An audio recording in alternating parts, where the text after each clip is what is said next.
Hello everyone and welcome to another episode of the Blender Robot Manufactory. Today on the show we're going to be starting on a new project. I did a little work setting it up the last time, but we're pretty much just starting from the beginning here.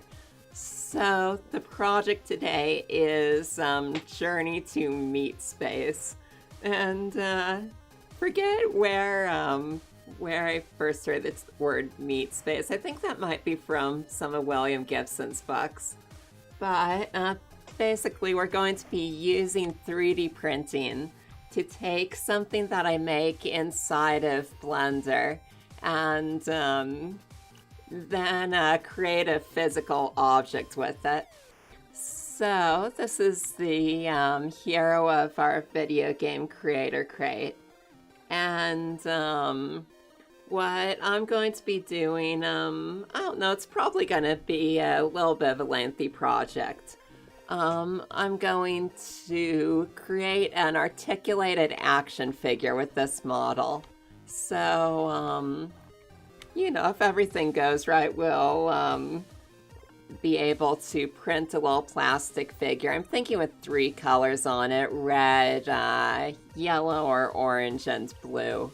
And it's gonna have a bunch of ball joints and little moving parts. So I'm pretty excited about this, and all of that is coming up in just a moment. Hey there, my name's Jory, and this is the Blender Robot Manufactory. I'm a 3D artist and game designer currently making a roguelike platformer in Unity 3D. On this live stream, I give a window into my process of creating models in Blender. We'll be learning the basic commands and techniques I use to create a range of designs for my video game, from furniture to robots to animated human characters. I'll also show how I create models for use in 3D printing. Since we'll be focusing on my personal workflow, this channel will not be a comprehensive course, and many features of Blender will never be covered. However, this channel is meant to be a great jumping off point if you've never used Blender before. We'll also be covering topics that are interesting at any skill level, like what makes a good design, how to generate ideas for unique creations, and how to compose shapes in 3-dimensional space to create models that look great from any angle. So whether you've never made a 3D model and would love to learn, you've been doing it for years, or you just want to hang out, relax, and enjoy my process, please tune into the Blender Robot Manufactory on Twitch TV.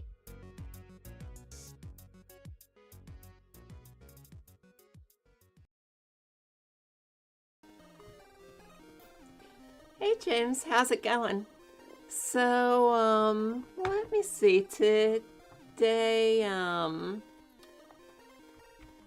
wish I'd been able to catch more of your stream today. I really like what you're doing with the grass, though. It looks like it turned out really well. So, today on the show, going to be preparing a model for 3D printing. So, this is the main character of the video game that I'm making, the creator crate. And over here I've separated all of the 4 hours of grass.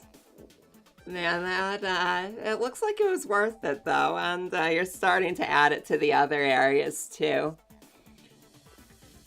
Yeah, so today I'm gonna be trying to get this model working so I can 3D print a little articulated action figure. And it's kind of fiddly work, so it's probably gonna be a longer project. You know, it occurs to me the first thing I ought to be doing here is I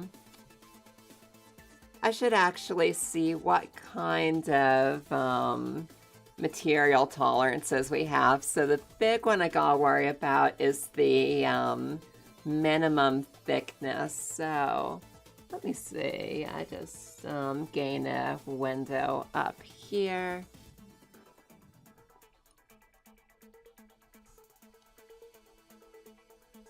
There we go.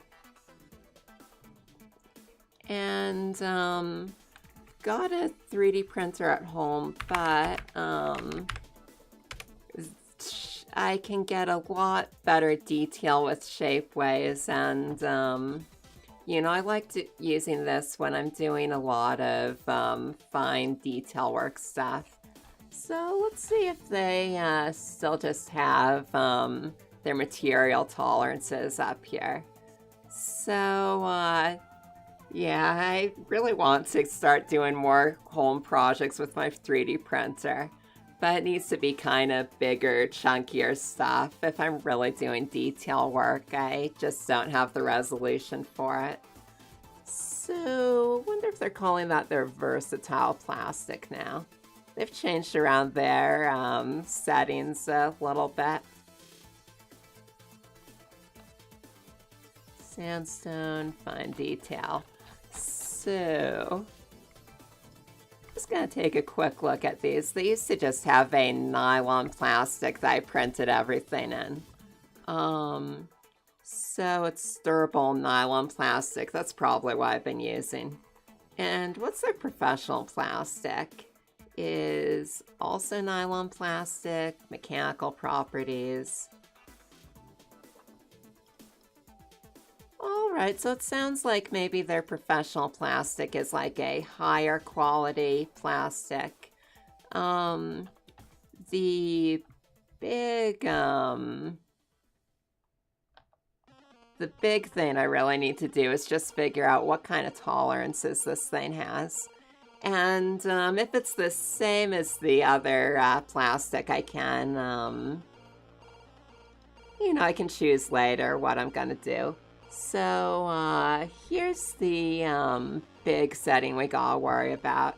So min supported wall thickness is 0.4 millimeters, or 0.5 if it's unsupported. And for, let me see, I think this is wires, so like these need to be a bit thicker if it's just this tiny wire coming out. So let's have a look at the design guidelines, if I can find them, for the versatile plastic. And, oh no, that's interesting. So it looks like the,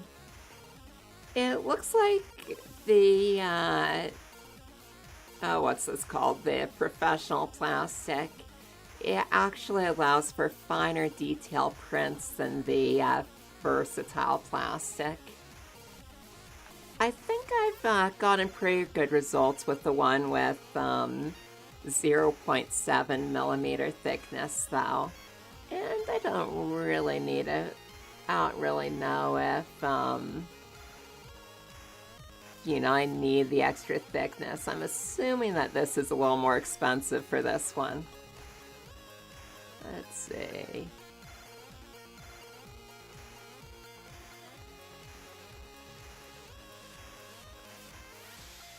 Not getting a lot of details there, but I'll just go ahead and design for the one that I've been using. So that would be the versatile plastic.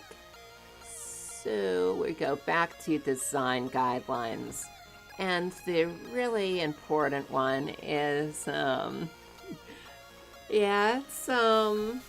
it's a little bit different of a process from, the, what am I saying? It's a different process from designing a model for, just displaying on a screen, mostly just because you need to think about the mechanical properties of it. Yeah, it's a good question how flexible these are. I'm making ball joints, so I really want good flexibility on this. So, wall thickness is the big one I worry about. So, basically, we need to be doing everything to 0.7 millimeters. And pretty sure that this is the same as the one I've always used, so, that ought to be plenty fine for doing ball joints and things like that. So what is it I am doing? I think I'll make a sphere to start out with. Create UV sphere. And, you know, let's have a look at that. How sprawny is each material? Minimize this. So,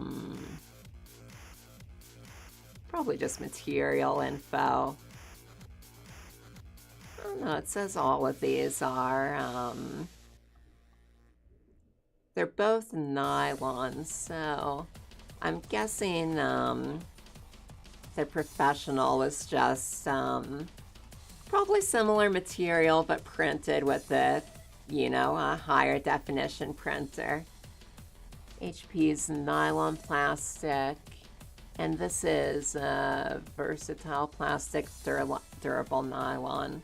So, I don't know, if I had to guess, I'd say that they're both nylon, so we're probably going to be getting pretty similar flex out of both of them.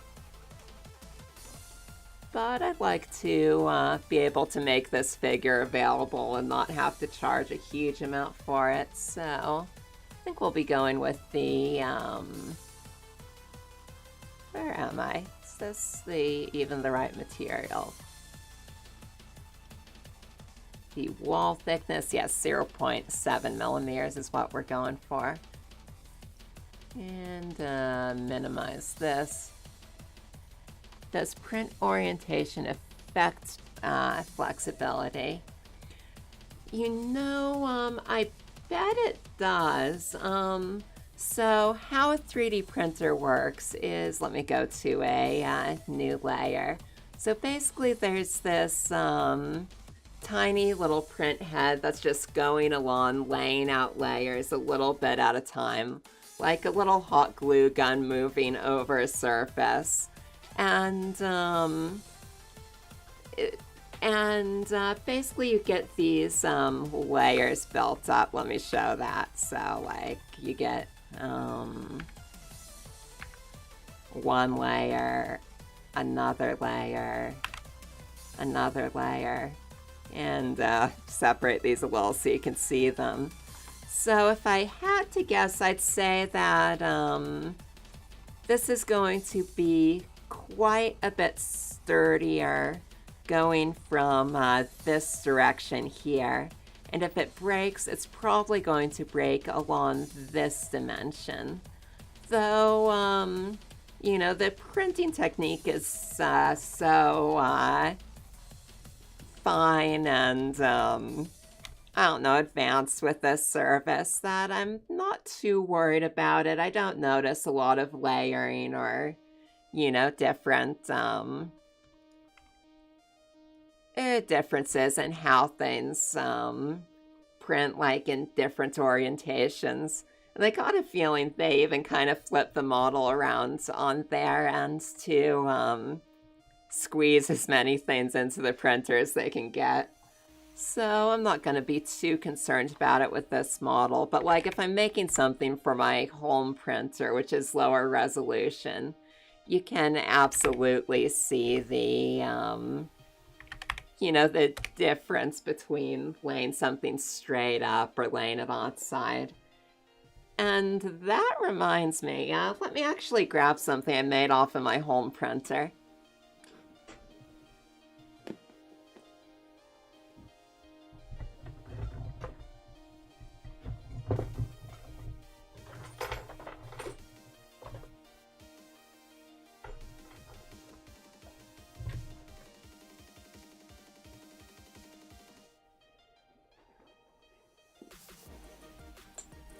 Cool, so I don't know how well you'll be able to see this on camera, but let me just move this way up here, probably out of focus. So this is a little tentacle that broke off of this octopus figurehead I was making for a bicycle. And see, I printed it pointing straight up like this, so it's got little layers going up along here. And I think this was off my home printer too, so again, probably can't see it. Yeah, that's my favorite emote, James. So you probably can't see this in focus too well either, but this is a little ball jointed hand I got off of my home printer. So like it's, I can sort of do ball joints, but they have a lot of breaking issues with the brittle PLA plastic I got. So, and that's also something I made with Shapeways as well, where the ball joints were holding together a lot more. So, let's see. We are looking at 0.7 millimeters for the thickness on that. And, oh, hey, Predator, how are you doing? So the first thing we're going to do is we're going to scale everything up, and I gotta get my ruler to really see what we're working with.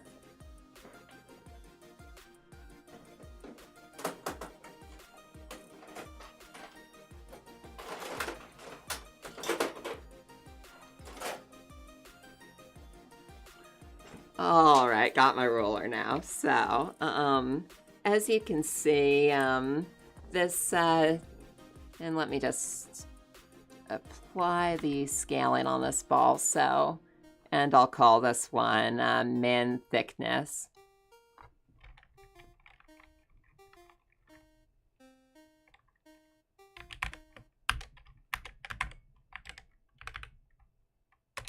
All right, and as you can see, this model is really tiny compared to our minimum thickness ball. So, I got a ruler right here, and I'm going to just be looking at it to see what we can get away with. So, like 0.7 millimeters is actually pretty forgiving minimum thickness, because like, but also not sure if you can see these too well, but I got centimeters along this ruler. So like I could fit more than 10 of those minimum thickness walls into a centimeter that's this big. So, you know, it's probably gonna be fine for what we're doing here. So I gotta figure out exactly how big this model is supposed to be. So I'm thinking that, you know, I want a little thing that's going to sit on a desk, and so probably no bigger than 6 centimeters square, which, you know, that's still a pretty big print. I might even wind up making it a little smaller.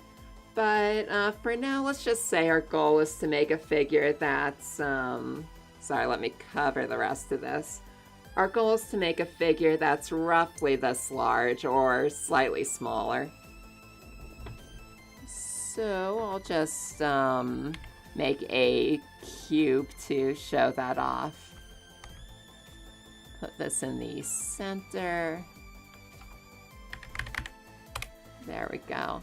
And for the dimensions, I'm going to be doing, we're in millimeters. I mean, I'm going to be exporting this in millimeters. So 60 by 60 by 60 is kind of the outside limit of how big I want this model to be. So maybe I'll just delete the sides of this so we can kind of start getting an idea of how big we want this when it's all finished.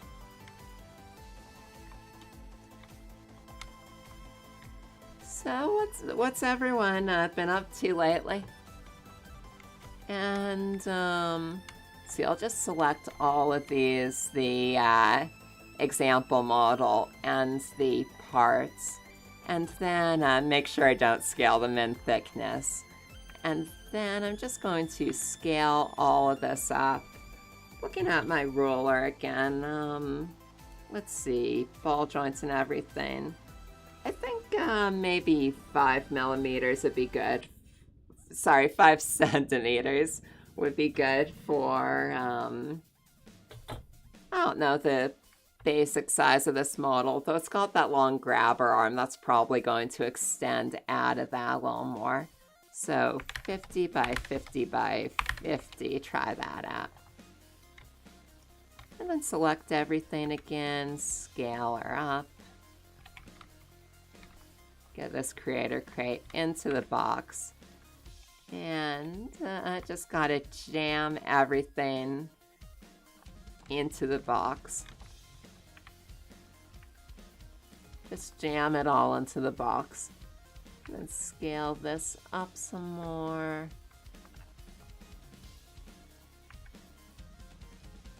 And just keep scaling until this basically fits in here. So I think I'm just gonna apply that. And this will probably, I think we'll still have room for some good joints in here. So an assembly stream. That's actually not a bad idea. Maybe I could set up the webcam and like over my desk and have me pulling out the parts. I'm thinking they're going to be on a little part tree like you get when you get like a model from a store. You know, since Shapeways really likes printing fewer parts rather than more in an order. So it's probably going to be a lot of snipping them off and slotting them together. It's also possible we'll need a few different prints to really get this correct all the way. Just a moment. So what is it that I'm doing?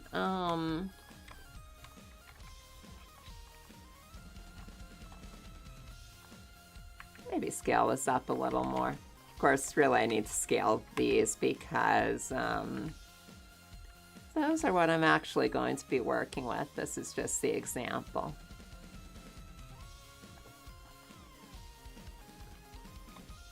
There we go. So that's pretty good. And just gonna try to stay organized by naming this. So total model size box. Fix.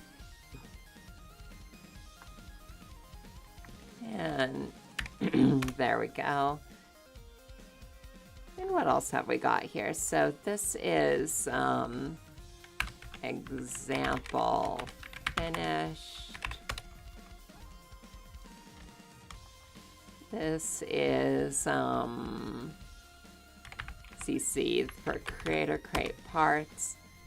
And this is the CC arm parts.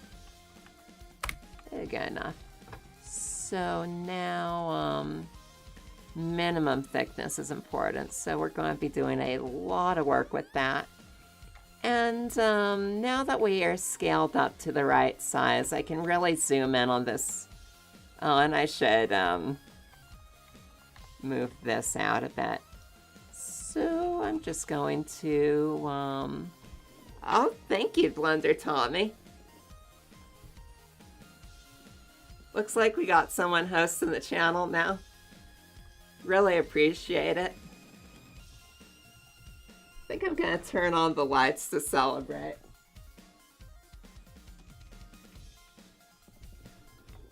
Welcome, everyone.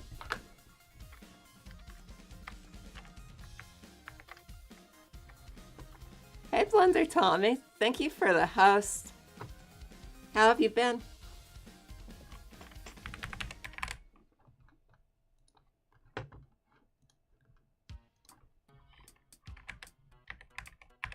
Let's get my keys set up. Keymon isn't good. Keymon. There we go. Now you can actually see what I'm doing.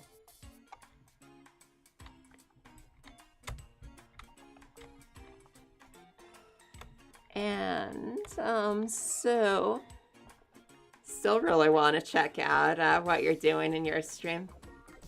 So what was I thinking? Oh yes, right. So now that we're actually at the right size, we can see our minimum thickness is this tiny little ball. And You know, even these really thin edges on this box, we could still print those. So I think we'll probably have plenty of room for getting those ball joints set up in here.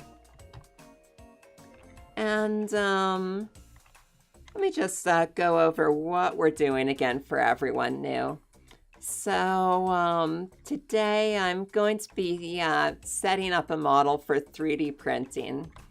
So I'm going to be printing this figure, who's the main character in the video game I'm making, the Creator Crate. And this is a little robot that can eat objects and turn them into other objects. So I'm going to be printing this in 3 different colors of plastic, like yellow or orange maybe, blue and red.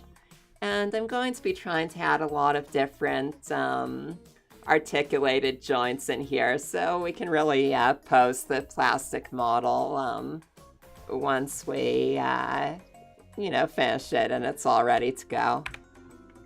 And I also have a home 3D printer that I want to use sometime on the show, but since I'm doing like really fine detail work with the joints, I'm going to be printing with Shapeways for this project. Yeah, I'm really looking forward to it too. So, let's see, these aren't the best examples, but here's some stuff I did with my home printer. So I got a tiny articulated arm that I made, and a little piece of a tentacle that broke off of a bicycle cup holder. And let me see, so why is this flipped? That's not good at all. Oh, no, it isn't. Just need to move this up a bit.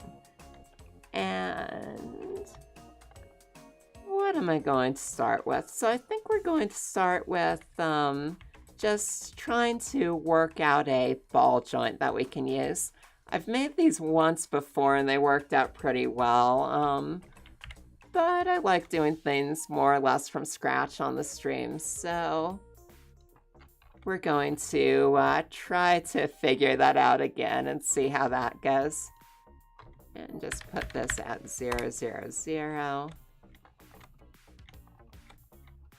And I'm thinking, whoa, where are you? I don't know, I want it to be low resolution enough to work with, but still high enough that we can apply some modifiers to get the rest of that geometry going. So let's just try to scale this down quite a bit. Then add a subdivision surface modifier and see if we can't get a good balance between those two. Yeah, my brother actually gave me a 3D printer a few, I don't know, maybe it was the Christmas before last. Really wish I had more time to do a lot of projects with it. So that's not bad. And, we can just keep turning this up if I really want to get this smooth. But I'll keep it low polygon so it's easy to work with. And then,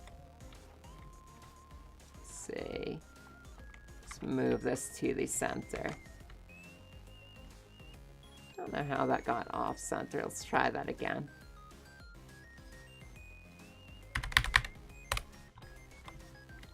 And good, it's already set up correctly.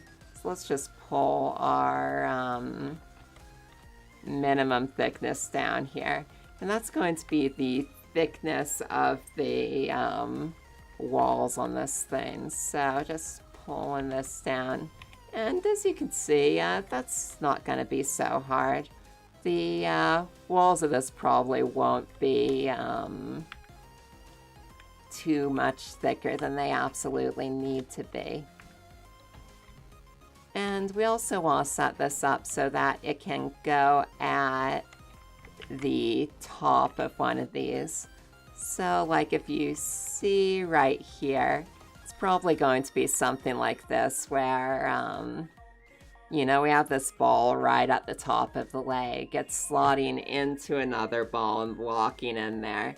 And, that's gonna allow it to rotate around. So I'll probably be doing some pin joints on this too. Maybe I can scale that down a tad. I don't know, ball joints don't work too well if you don't give them some good material to work with. Let's see what we can get away with.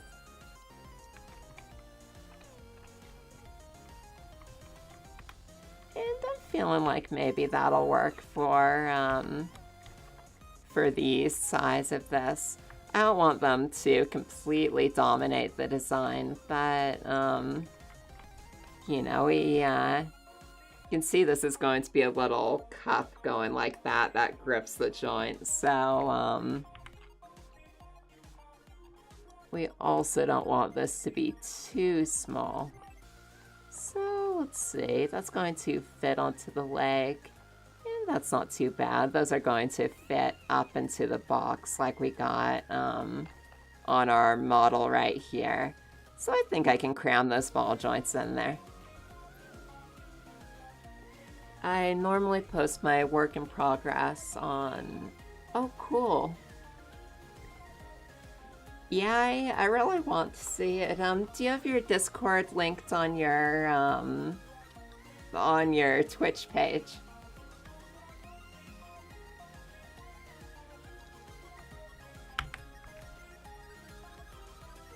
Keep trying to remember to post the link to the Discord for Blender Robot Manufactory too.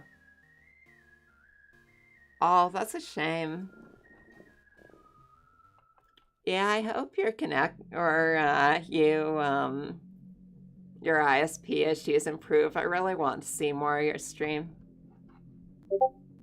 So, let me see. I am making ball joints.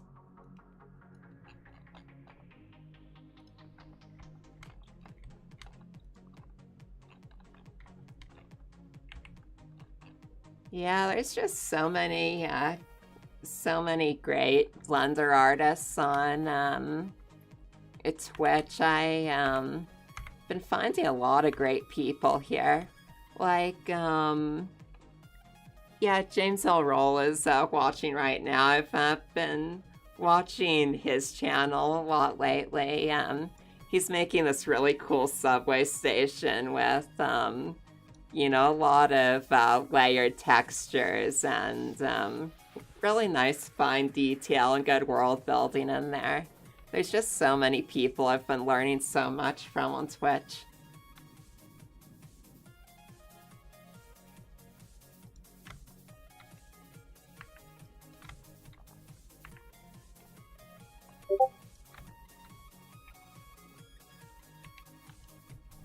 Cool, looks like we got some people in the Discord now.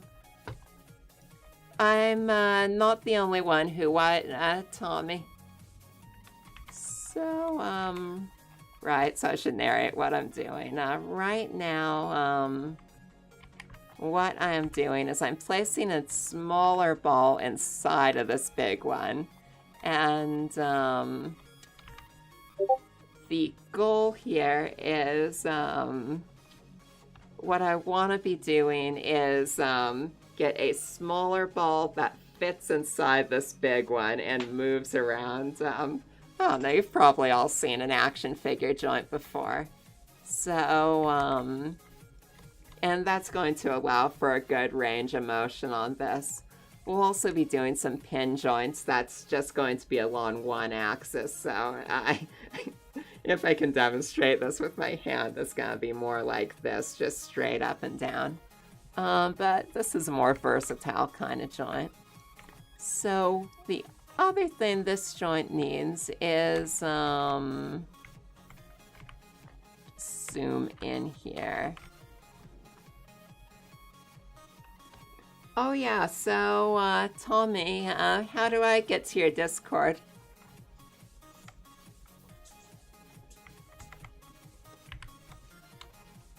Yeah, I'd love to check it out. That fighter plane you were talking about sounds really cool. Yeah, so the ball joints totally worked on the last one. I really wish I had some pictures of that. This tiny thing I keep holding up to the camera, that's probably out of focus. It's like a little arm from a figure I made with ball joints. So this was on my home printer. I sort of got the ball joints working with that, but the ones I print with Shapeways are definitely a lot more professional. So now I'm going to just delete all of this stuff. Or maybe I'll cut this one in half and delete the rest of this stuff. Yeah, so the story of the last thing I made with ball joints was that I told my nephew that I'd like 3D print anything for him that he wanted, and he told me he wanted Bonnie from Five Nights at Freddy's. I really wish I had a picture I could pull up to show you of that. But I feel like the figure came out really well.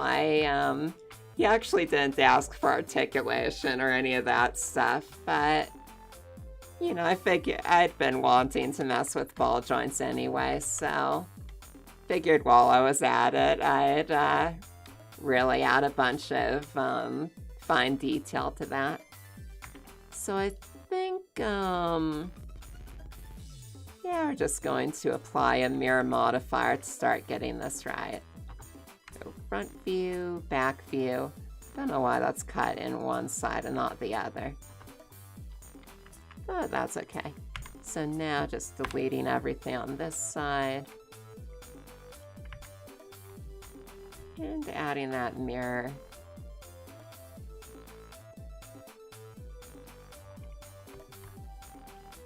And making sure everything's actually clipping to the center. Using the solidify modifier on them. Now that's an idea. You know, I'm gonna try that. I'm terrible about using the proper modifiers to really streamline the workflow. Let's see how that works. Solidify, where are you? That is such a great idea.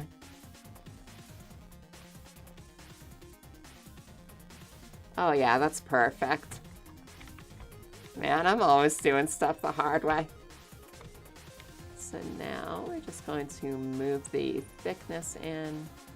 Try to get that just to the right point where it's hugging this ball.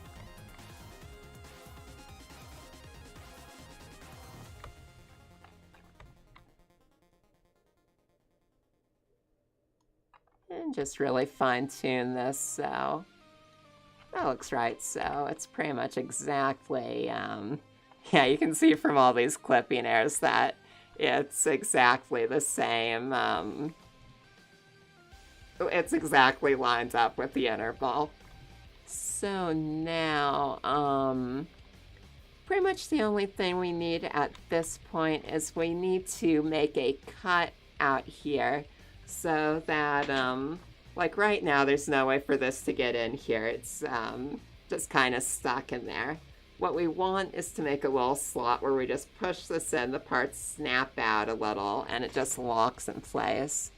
So I'm just going to start, I'm going to get my minimum thickness over here to help us out with this step. And it looks like our walls are adhering to the minimum thickness nicely. So basically I want to cut as low as I can while still getting this minimum thickness that we want. So I think I'll use the inside part as a guide. Like I want to leave a little bit of material surrounding this inside ball so that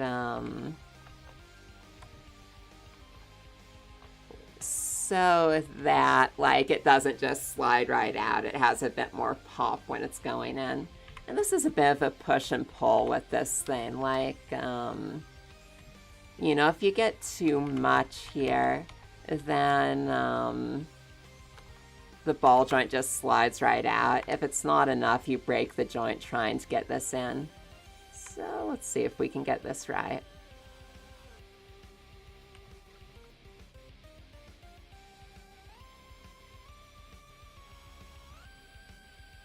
I think part of the issue is we're cutting from front and back vertices, but let's just see what we can do. So, oh yeah, so that's actually not bad. And let's just try eliminating all of this and seeing what it looks like. Just delete that. So I'm thinking we'll want this to be a bit wider here. So maybe I can just merge these back. And that solidify modifier is really doing the trick here. So just, yeah, it's a good start. So now can really fine tune these and get just the right ball joint shape that we want. And pull this out here. And I think I'll merge this over here. And let's see how that's hugging the joint. So I'm thinking I might want to move these out a little more. I'm not sure if that's going to really snap into there. So just pulling these out. Maybe pulling these down like this would be better. And just see if we can't really get this so that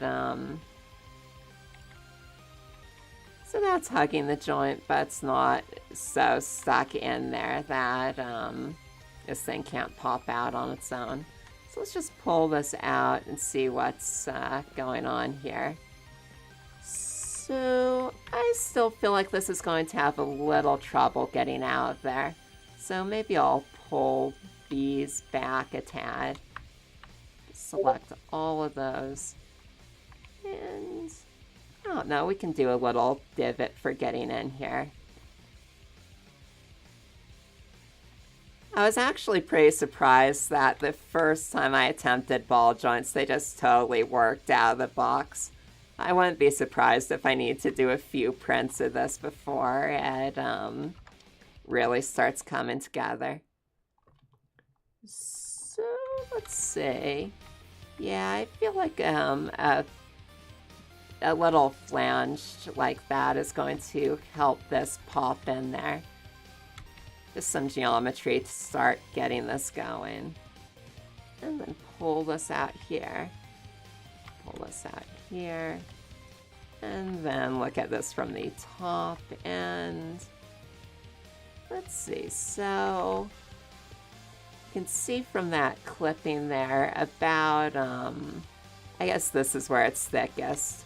So it's still going to be hugging it a little bit, but I think I may have overdone like pulling this part out. So we'll just select this loop and attempt to scale that in a bit, really get that tight fit.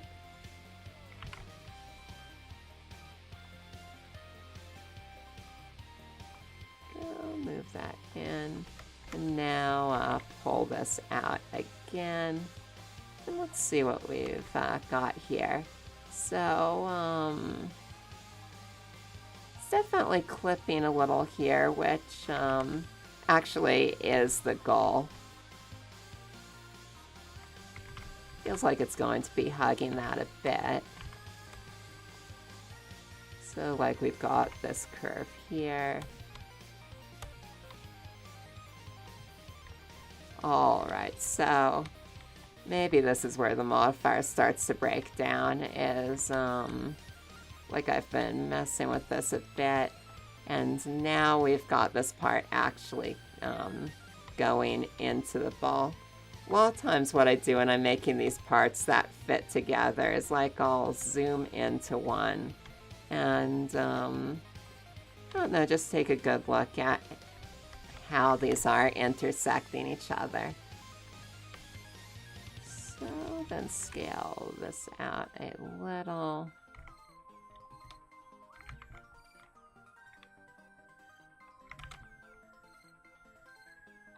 It actually looks like it's gonna be pretty good here, so then undo that, and I think this part back here needs to be moved out a tad.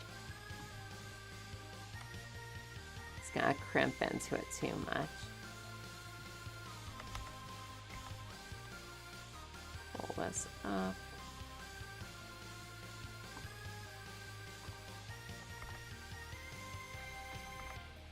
And maybe this too could be down a bit.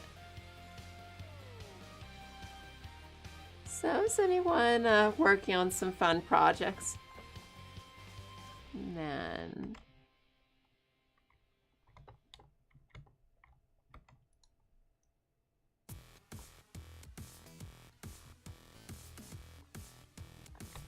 I feel like that's going to be pretty good. Probably screw with it a little more just to be sure.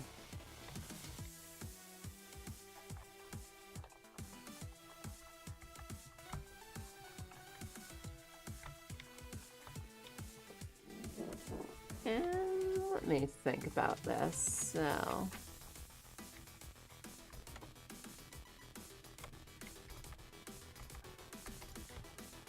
it looks like the geometry there is a little strange.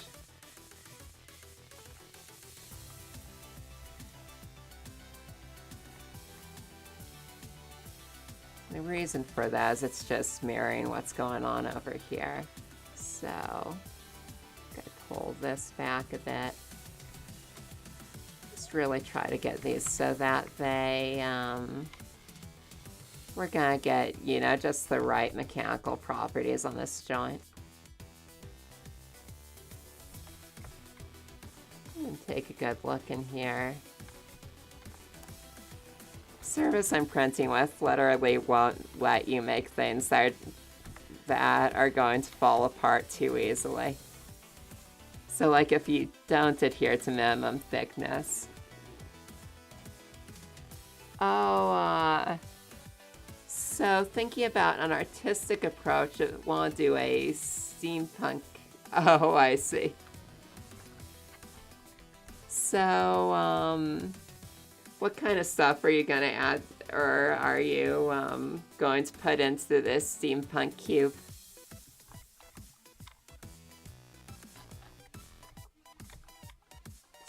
So now, thinking of like a lot of gears and levers and steam pipes and stuff.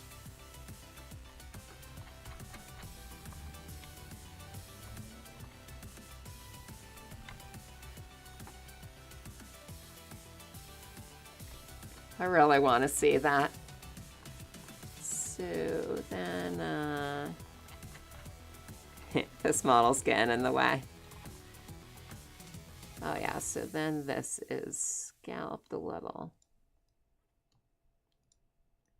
Pull this down, look inside. It's not doing bad.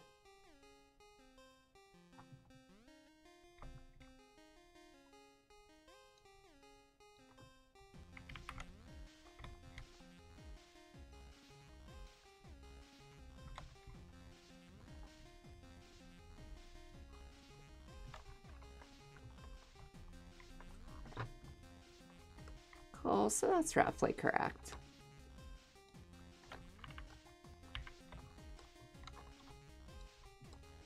And then zoom in here again, have another look. I'm going to put this on another material so I can really have a look at what's going on with this.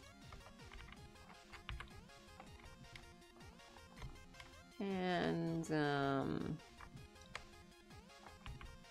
looks like this part is what's intersecting. Just gonna pull that out a little.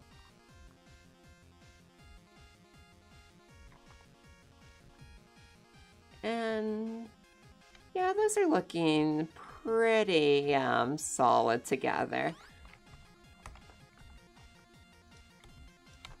So I think I'm gonna call this ball joint done.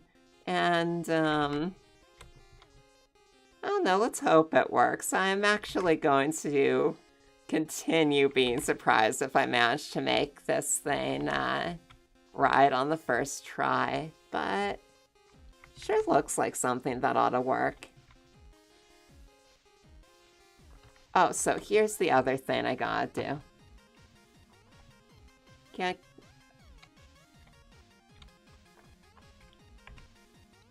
Yeah, I really like the steampunk look as well. So now we want this to be able to rotate forward this amount, or about that amount. So let's have a look at this. It's intersecting just a little too much here. Whoa. Let's just pull this out a bit. What is going on here? Oh, I see. It's changing the shape of that. And I think it might be about time to apply this solidify modifier. Just to make sure we're really getting a good fit on these.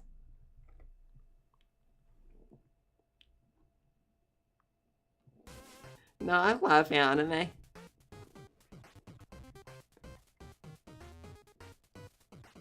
Oh, thank you, Blender Tommy. Yeah, this is a Linux program called Screen Keys, but we've made a ton of modifications to it. But now I can do this. What? I think, oh, here we go. I can do this. So yeah, I'm just going to apply this modifier. And now I can get some finer control over this.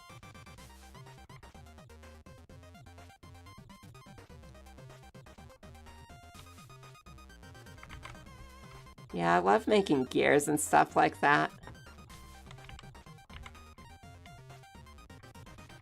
I actually have a, gotta flip all the tables. I have a video, or a project a few videos back where I'm just, like making a gear by hand for this device, and that I put into Creator Crate. Turns out there's actually an easier way to make gears, though. Oh, so, I'm on Manjaro Linux. What are you on, Tommy? So let's see if, that's looking like it might fit together. Maybe if we put the, subdivision surface on there, it'll, come together more. But it looks like that actually is still going to be an issue, so... Just trying to get this curve right so it will allow this joint to really go out here.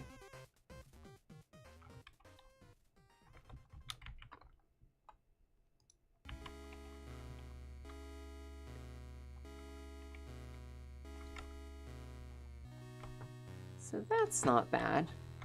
And, just,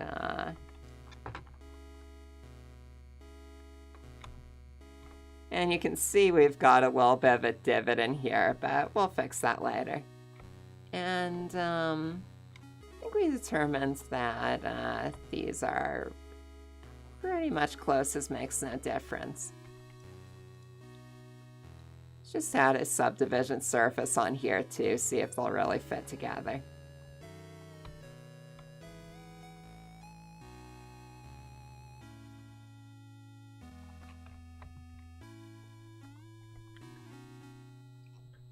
Linux, Mint Cinnamon, and Ubuntu. How are you liking those distros? Do you like one better than the other?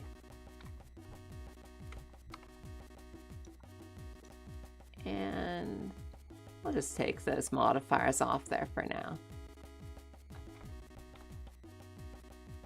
So yeah, I'm feeling like that's probably going to be okay once modifiers are applied. Oh, but it's looking weird out here now, so let's just pull this in, get that nice curve back. And pull this out. Maybe this as well.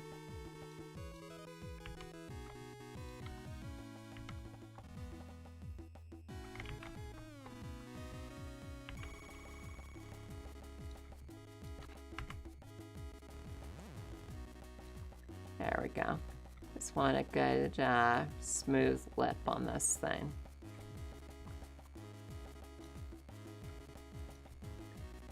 Yeah, City of Quarters set up all of my Linux stuff. I'd be a little lost trying to navigate all of that and, you know, install it myself if she didn't help me out with it.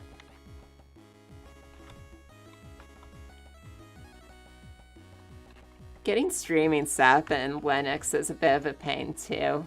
Like, mostly it's the same, but the software I use, OBS, definitely has better Windows support than Linux support. So, City of Quarters wound up making a really heroic effort getting the browser source working in Linux so I could, like, display when I have followers and stuff like that.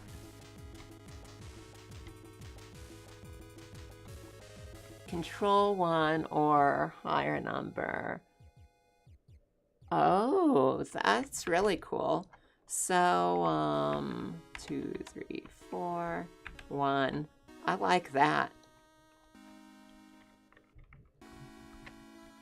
And I'm guessing Control 0 gets out of it.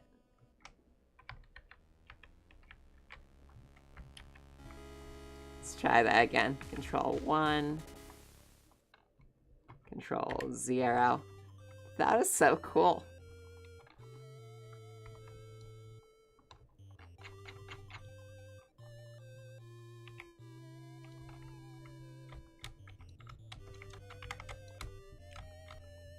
Yeah, the I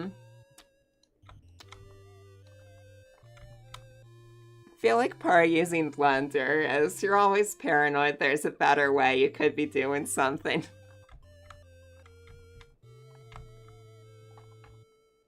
Really like to just dive in and start doing stuff, so a lot of times I wind up taking the long way around, like that mechanical part project I was talking about. Turns out there actually is a tool in Blender for just making gears. You don't need to do all of them by hand. Alright, so I think I pulled those out too much for how it looked. But it turns out that's going to intersect kind of badly with that, so... Pull this out more. And... okay, let's actually use that. So now... yeah, lip's not looking bad. We'll need to apply the mirror modifier first for that, but it won't be bad.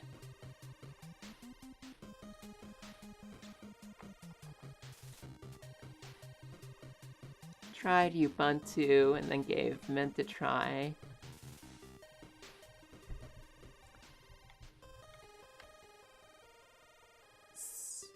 Oh, cool. So, what do you use the server for? Alright, that's looking better. So now, let's go back to our minimum thickness. I feel like this is going to be way thicker.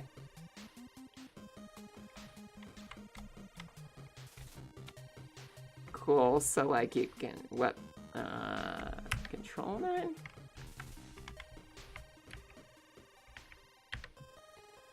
Yeah, that's awesome.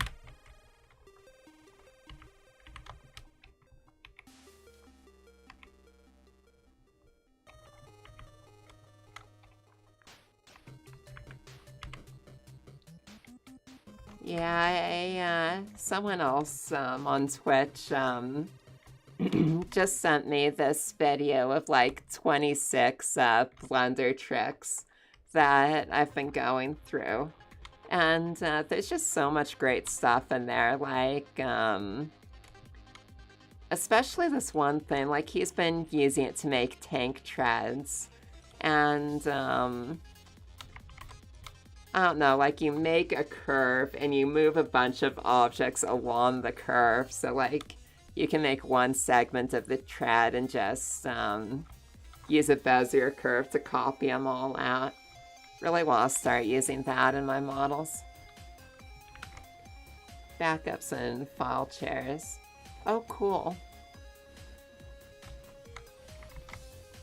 Yeah, we use a VPN too. So, what do you mean by a print server? Like, I don't know, is it related to 3D prints or some other kind of print? And then, let's move this all along here, see if there's anywhere where, we really don't have enough thickness in here. I feel like this is going to be a problem. Like if we look at this, you can see that my little orb is sticking out. And that means that we're going to have some difficulty 3D printing this. So I'm just adding a little more thickness here. And of course, maybe I'll scale this up too, because we still want our ball joint to look nice, even if I'm going to be slapping this on a lot of other objects. Printer is plugged into the service, or server, and makes it available. That's awesome.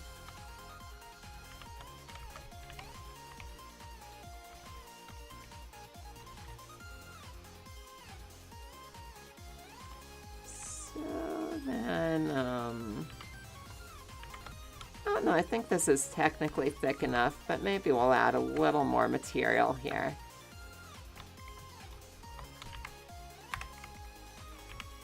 Just pull, oh, I don't want to select all that.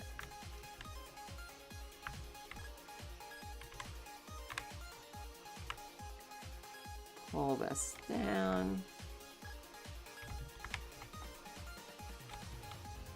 Let's see how this is looking. So that's pretty good. Let's see. I'm thinking we'll probably want another subdivision surface modifier on here when it's... Oh, I see. So, kind of link all your different devices together that way. So I like stacking these so like we have one simple and one Catmull Clark. Not sure if I'm saying that right. However, I probably will want to be applying the mirror first.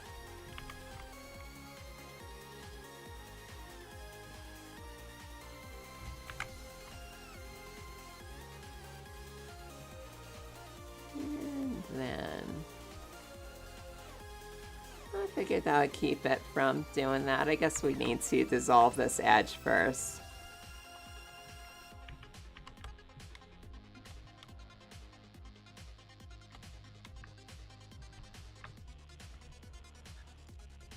Oh, I see. It looks like we have some issues with the mesh integrity right here. So let's get that mirror modifier back on there.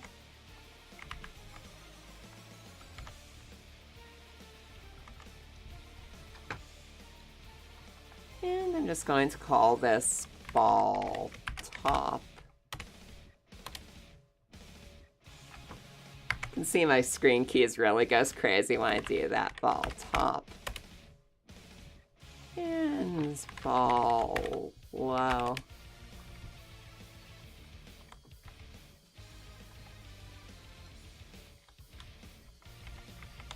And I think that subdivision surface modifier is gonna look a whole lot better if I can get rid of this loop in the center.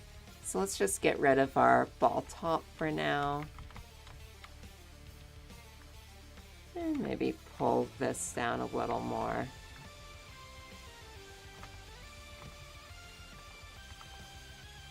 So now I am applying this. No, actually, I think there's one more thing. Like, it looks like our snapping is a little messed up, which is probably part of the problem here. Need to make sure that these are right at the center of the model. Okay, and now I'm applying this mirror. Getting everything selected in the center, but only the center. And then dissolve edges. Why won't you work? Maybe dissolve vertices, we'll see.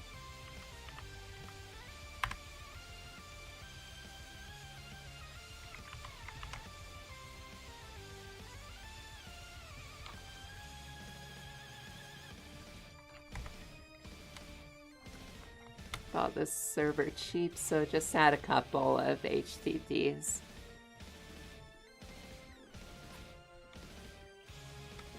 Yeah, that would be great, having just one place we can upload all of our files and just throw them around.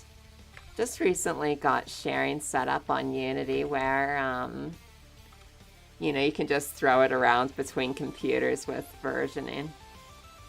Why won't you dissolve?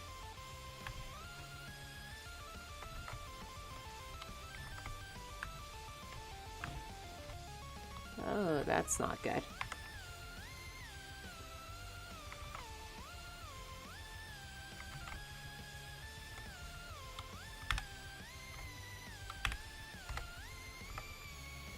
Something's a little funky with this. Probably dissolve the raw piece.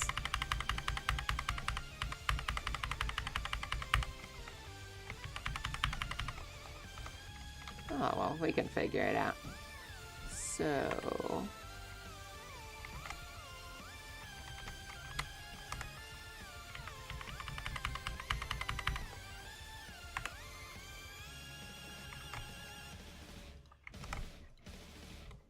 let's see. And that looks like it's flipped.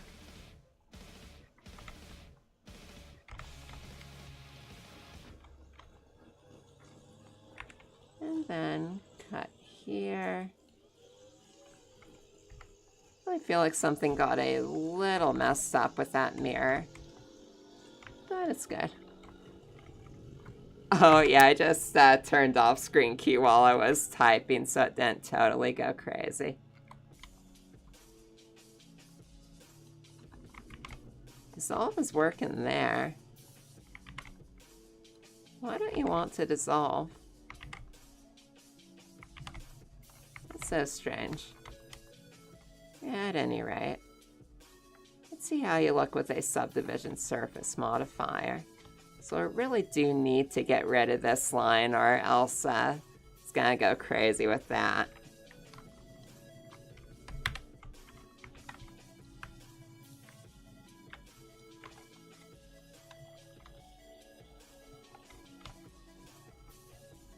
Once you apply, select all and remove doubles. Oh, interesting.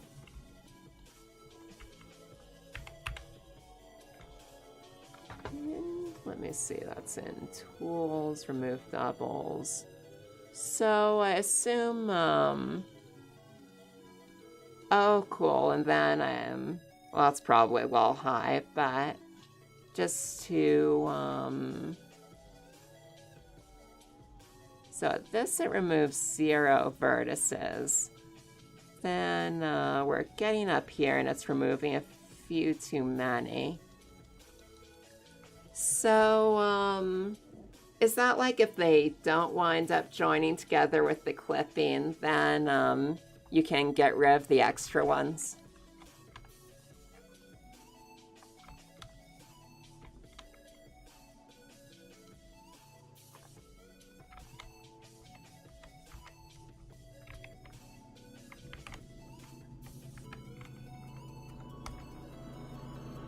Why do you want to do that?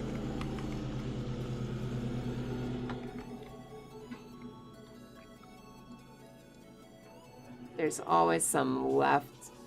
Oh, I see. Is that what's going on with this?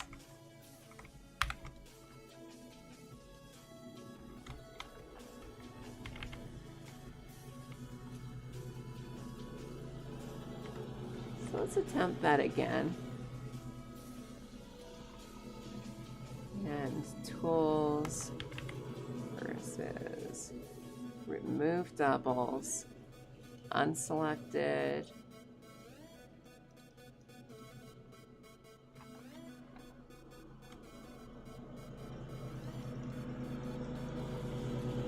Yeah, that's starting to mess with that.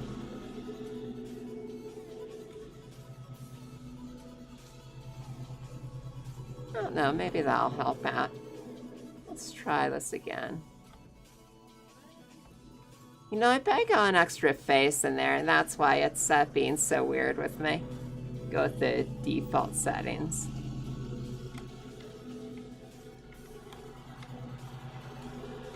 Oh, okay.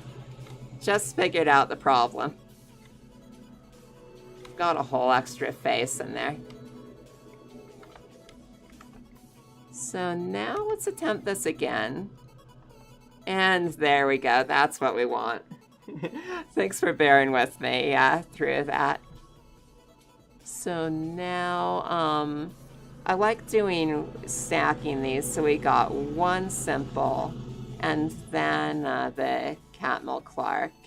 And that's starting to look right, actually. I think our ball top can probably fit into there well.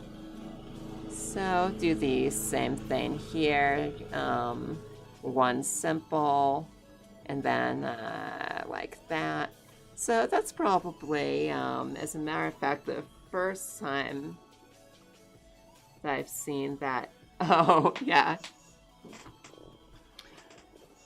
Yeah, I wind up using that a lot, like when I jam two parts together and I'm trying to get them to be part of the same mesh. So, yeah, and what it does when I layer these, like one simple and one of the Catmull Clark, is like if I remove this simple, well, this isn't a good part to demonstrate it on, maybe this one's better. So like if I remove the simple subdivision surface, you can see it all looks a little more warpy, none of those sharp angles come through.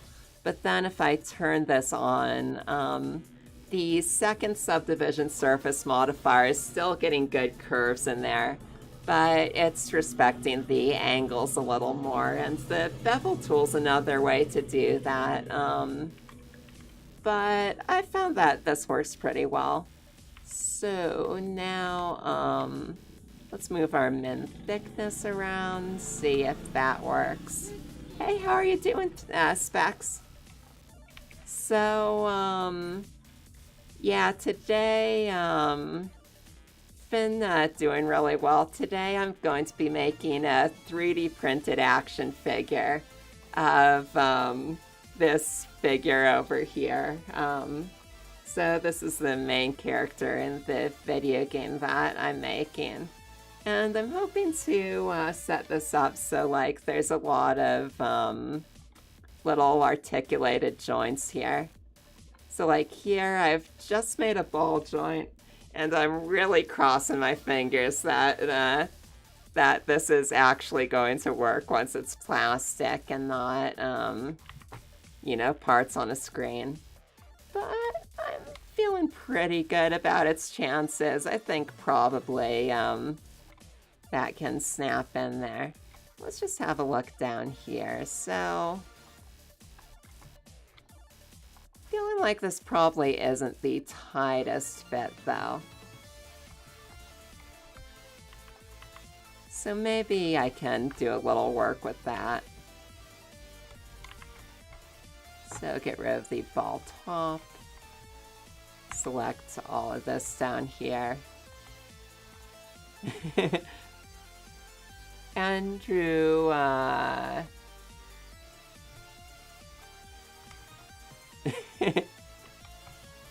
where do you hear about Andrew Price, City of Quarters? So then, just gonna move this up a bit till it starts jamming into there. Unselect that, move this up till it starts jamming in. Unselect. Just select this loop, move that up till it starts jamming in there. There we go. And that should be getting a tighter fit on there.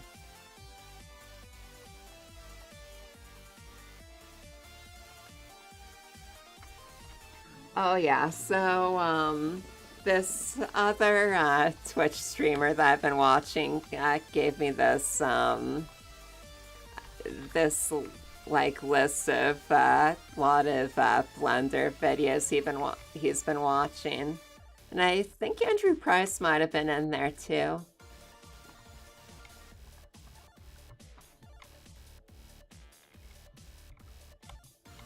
Let's see, so just having a good look at this, seeing if this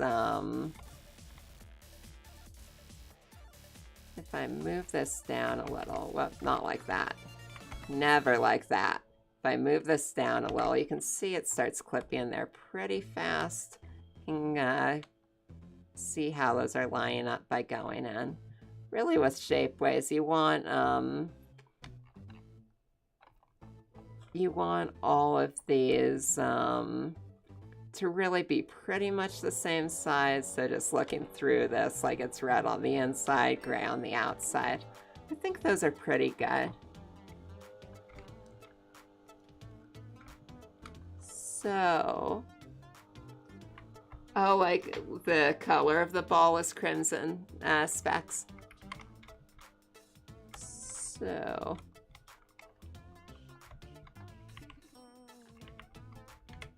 no, I really feel like that ball's going to work out pretty well. And then I move it here, can't quite go that far. Go here, and then again we can see this gray is pushing through more than I'd like.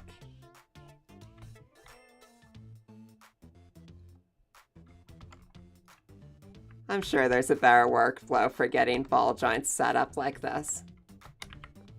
However, I think this is working out. Oh, no, it was Hellforge TV.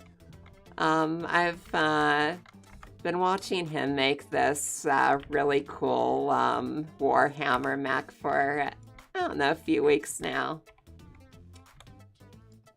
So he was talking about how he was making tank treads. So like the tutorial he sent me, actually maybe I can get that linked here.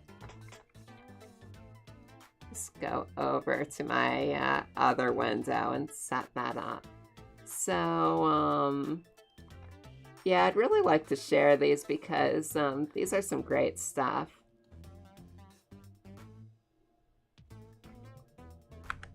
So, posting this in chat, so especially this one, I think this is like 26 quick blender tips, and a ton of stuff I didn't know in there. And this one's just a link of somebody modeling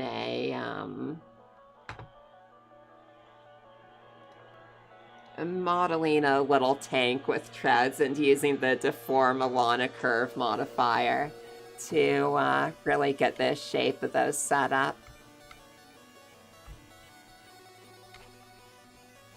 All right, taking another look at this, maybe move this in.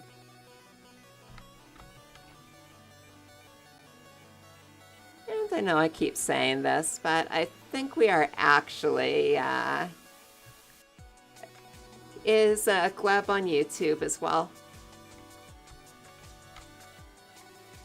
Let's just look at how this looks popping out of here. So just select this. And look at the little cup this has in here. Look on the inside, make sure nothing's clipping in.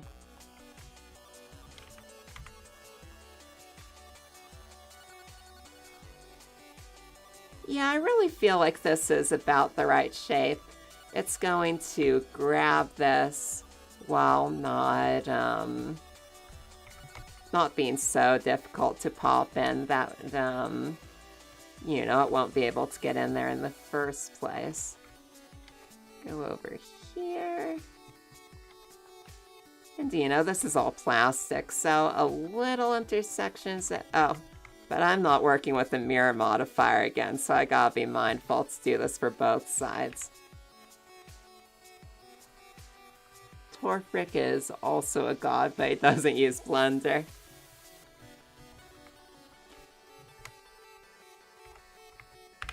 Oh, cool. So, haven't heard of Modo. Is that another big 3D modeling program?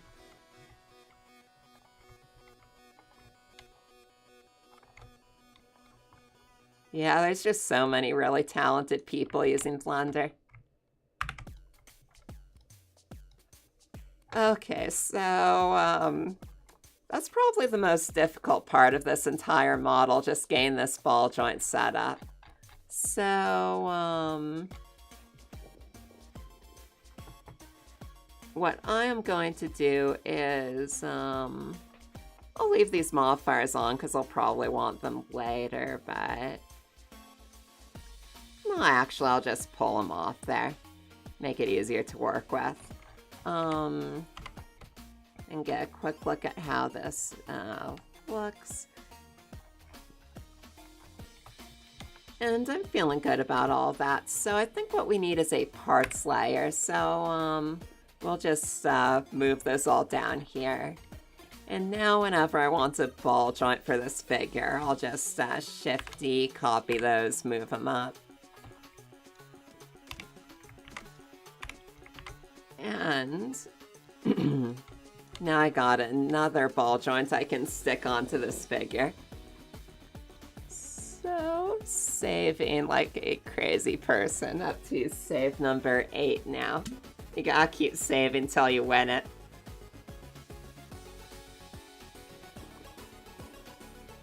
And the big place I want these ball joints is at the top of the legs. So I'll just go ahead and start getting this set up. And let's see, so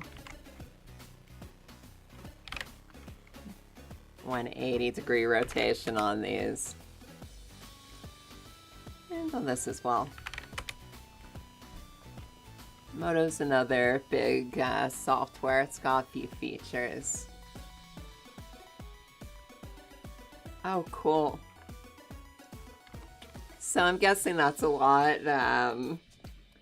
more advanced than what Blender does with like smooth shading. Just amazing what you can do with shaders. Then -90.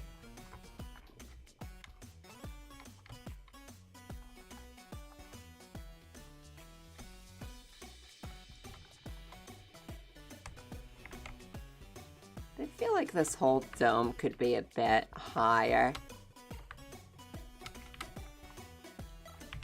Do I really have the right pieces selected? It looks like it. So, I don't know, it's not a requirement, but I feel like that'll look better.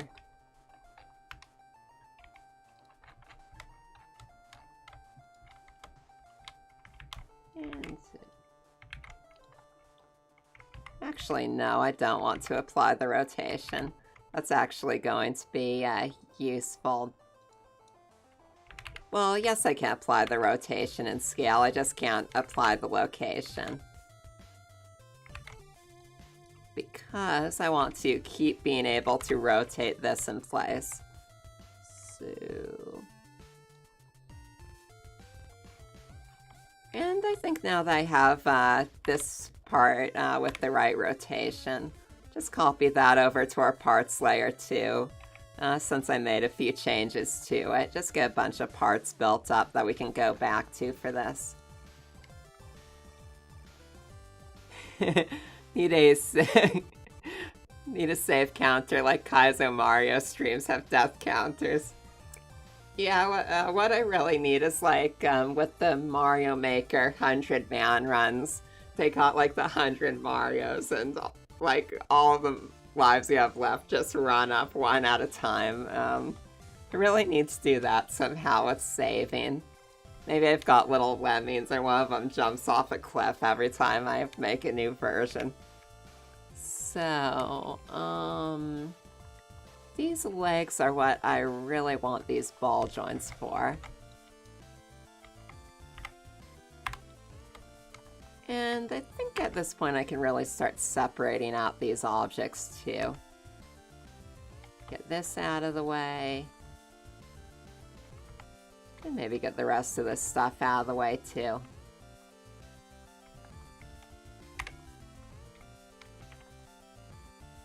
Is this a different object?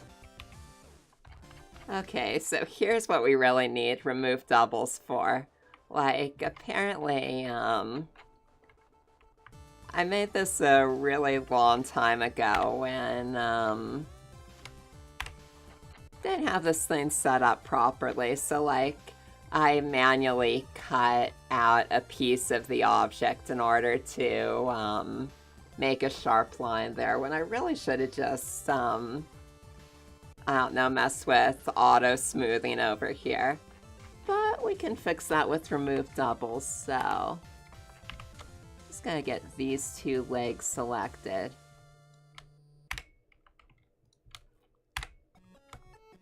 And L selects everything that's connected to each other. So now I'm doing separate into its own object. And here's where remove doubles will really come in handy. Just put that down to, as low as it'll go. 40 vertices should be good.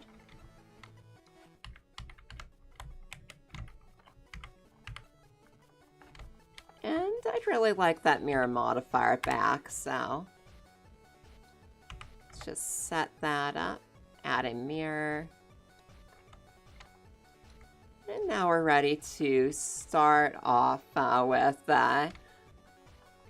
making some ball joints for this. So let me think about this. Do I want this part on the bottom or this part? It's kind of a matter of oh, no problem, Tommy.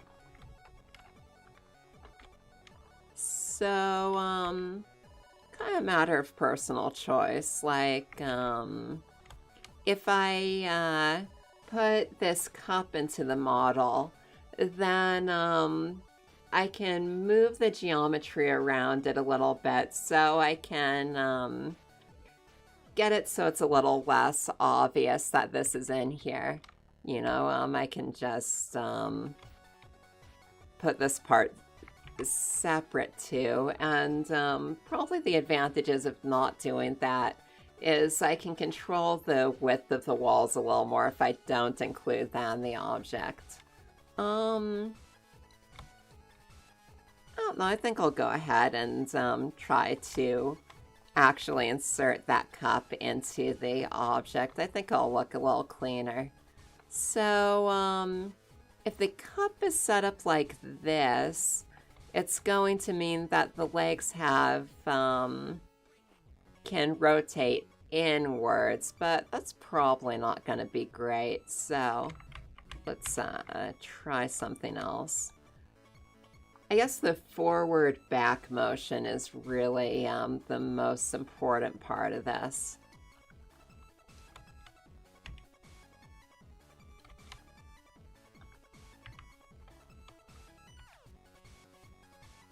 So maybe I want something like that where we're going to get some good forward and back motion with these legs.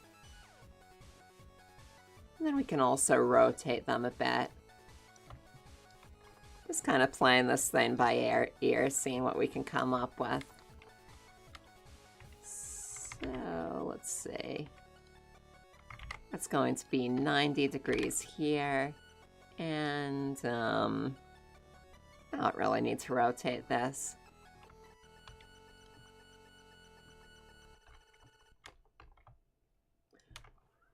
So let me see, now I'm going to rotate both of these over this way. 180. Found a good looking example of Moto's round edge shader. Yeah, go for it, Specs. Really want to see it. And now I'm going to go over here. This ball joint doesn't quite look as good when it's rotated like this, but it's gonna be fine.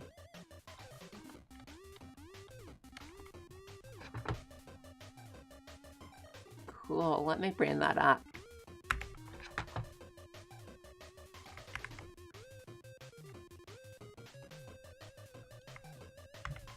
Just a moment.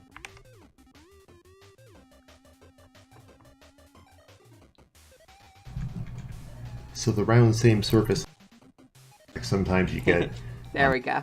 So, move to new window. There we go. Yeah, I just want to show this. That looks super cool. Oh, whoops, I lost it.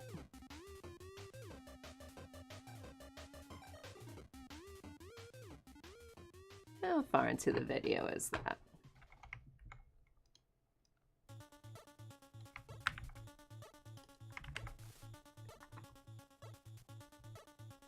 Okay, 2 minutes, and then there we go. All right, so here it is, the round edge shader. And that definitely does look a lot better than what I've seen in Blender. Like, a lot of times,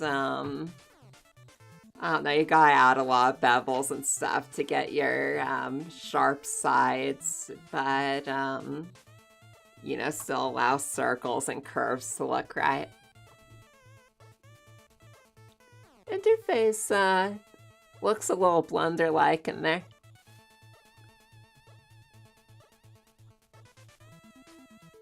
I got way too many windows up. So, what is this down here?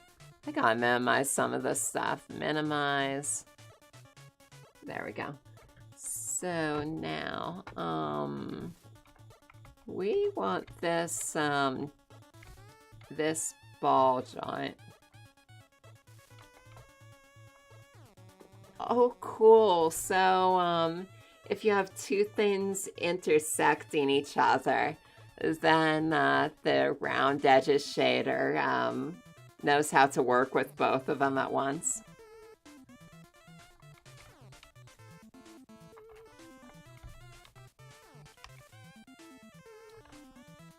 Yeah, so that's something like what we want. And I'm just going to try to get this part, you know, set up as part of the model. So I'm thinking we're going to want this so it can have a good range of motion both forward and back, so I think putting it at this angle is going to do that for us. And the nice part about putting this cup on the model is when rotating the leg, we can change, that's going to change what axis it can go forward and back on. Let me try to demonstrate that. So like, you know, right now the leg can go in this direction. It can kind of rock forward and back. But then when the leg turns to the side, it's going to get another direction of forward and back. So putting the cup part of the ball joint on the model is definitely the right choice, putting it on the leg here. But I really want that in Blender. It's kind of similar. Oh yeah, I'm not quite sure what the next best thing is. Maybe a bevel modifier or, I don't know, auto smooth over in object or wherever they keep that. Over in this menu. Does outrest naturally at a particular angle? Does outrest?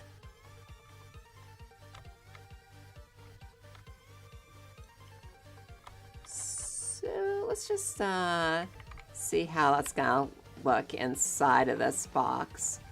So I think we're going to have plenty of room for this ball joint in here. And I'm going to just position these so they're pretty far in here. Try to copy the proportions a bit. There we go, that's not bad.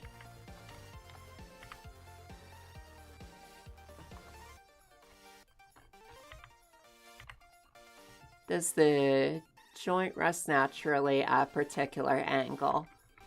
So, yeah, oh, I see, yes. So, I'm pretty sure the joint should be able to rest at any angle. Well, like, it's not going to want to snap to a particular angle, I'm hoping. So, like, again, with our tiny little arm that is out of focus on my camera, you know, this can pretty much rest anywhere forward or back. And with any luck, this joint that I'm printing is going to be tight enough. That just kind of stays in place wherever you put it. So now I think I'm just going to delete the whole top here. And start joining that up. As of like Blender 2.79. Oh, bevel shader.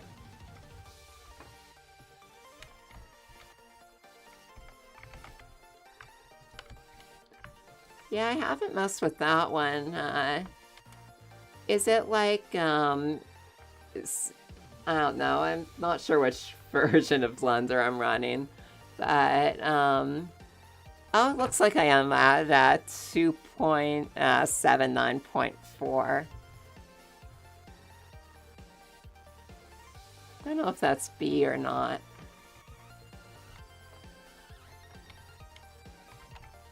So what am I doing? I am combining these objects. So now, just gonna get rid of some of this geometry that we were just making over here. Just get rid of all of that. And extrude this, and what is going on here? That's actually not a problem. Just extrude this.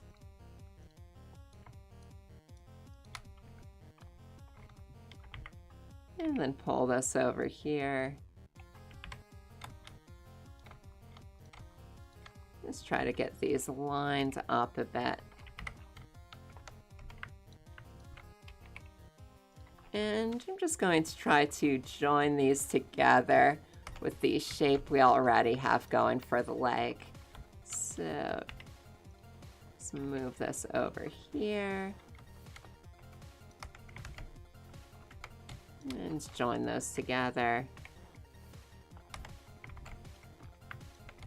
I believe we can do a bridge edge loops on those. And I don't know, it's kind of bridging between different polygon levels, but might be okay. Let's have a look. I don't really feel like that's going to be a problem doing that. So now, you know, we've got, with our subdivision surface modifier back on, we've got a nice clean join between those two parts. So I'll just turn that off. And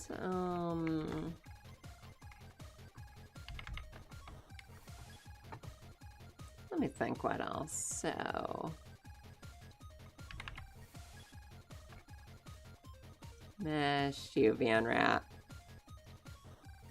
Kind of silly doing it like this for this model, but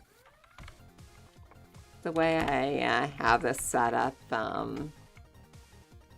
in the game I'm making, I'm putting everything on this texture, so figure why not keep doing that here just so we can see what color everything's gonna be.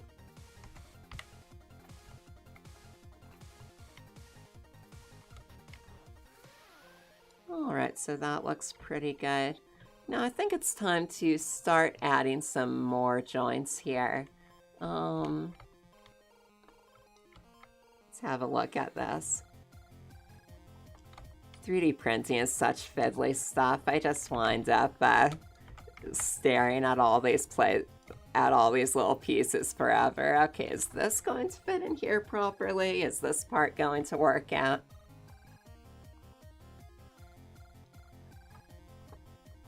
Just move this up.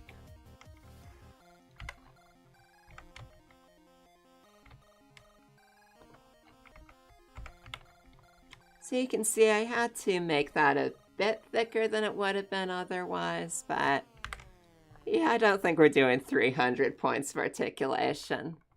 So let me show you what's going to be haunting my nightmares for the next few episodes.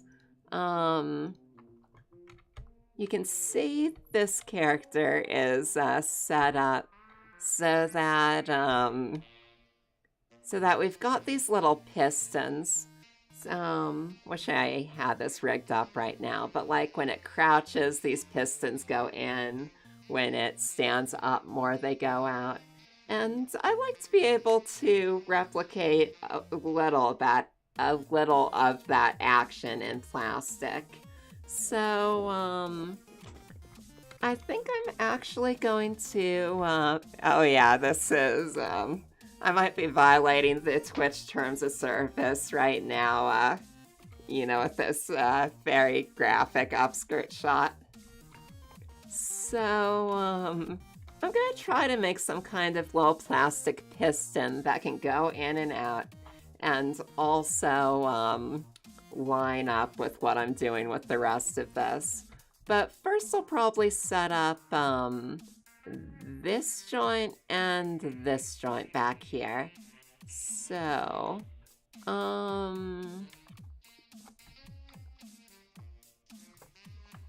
yeah, it's gonna be haunting my nightmares hard. So I'm thinking we probably can't do a ball joint right here because that's going to interfere with the piston mechanism. So what I need to set up is maybe some kind of snapping in peg joint. So I'm going to set up something a little like this ball, but you know, instead of having the bigger range of motion here, it's just going to be like a pin and socket thing. So let's see what we can do about that. I am just making a cylinder, putting it in the center, and we, all right, you want to be over there.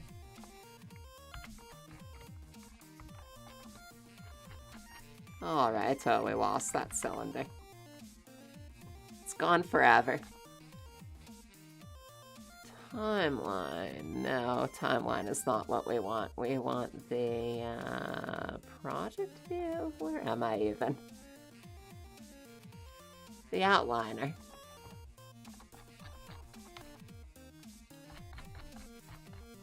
Alright, that cylinder's just gone to the ages. We're getting a new cylinder, and for this one, I'd really like to make this pretty low poly to work with.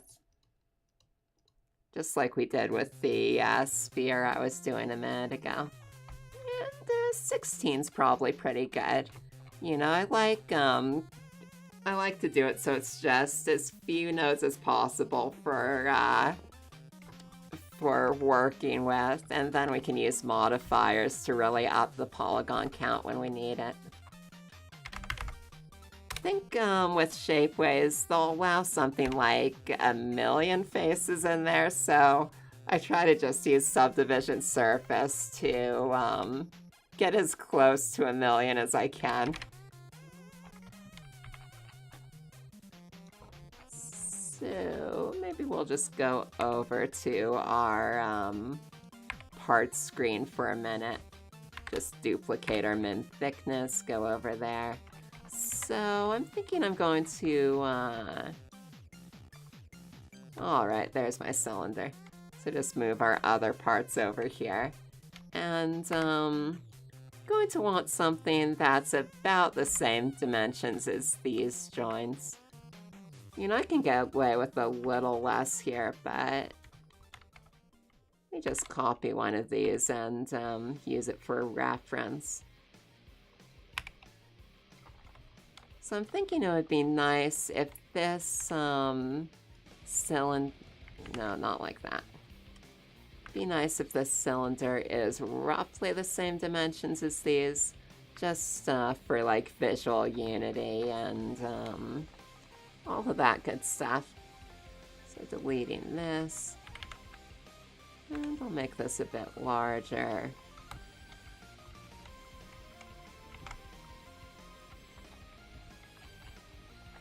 Move these back so I can actually see this thing in side view. Just move them on back. And now, what I am going to want here is, again, it's the same thing we were dealing with the ball joint. We want this thing to be wide enough that the joint can snap into place, but not so wide that just falls right out of there. So I'm thinking that this kind of opening will probably be enough for that.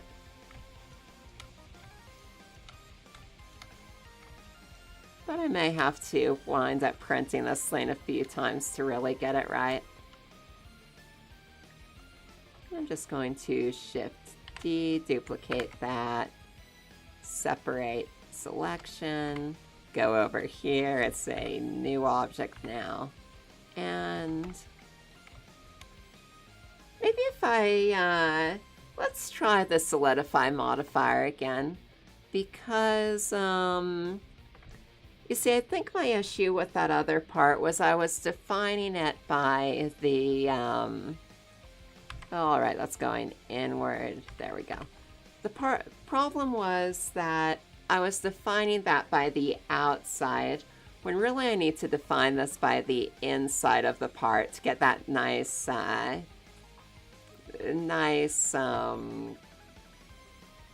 adherence between the parts, let's call it that. Oh yeah, that Bonnie figure was crazy. I really wish I had that to show you.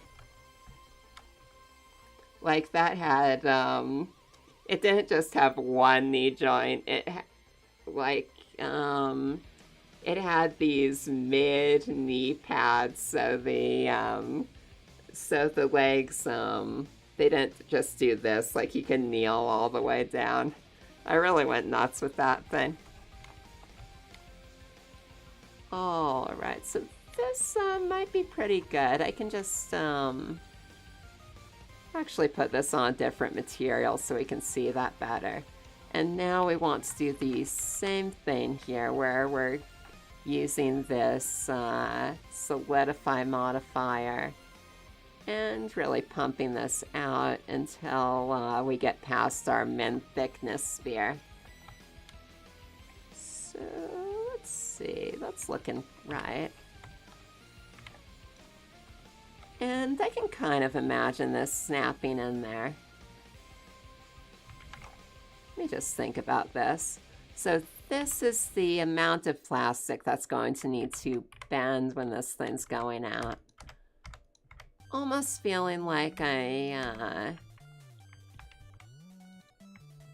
I want to trim a little more off of there.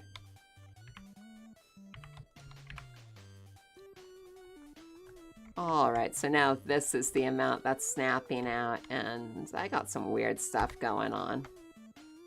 What is the weird stuff? Oh, it's this right here. And here, I'm presuming?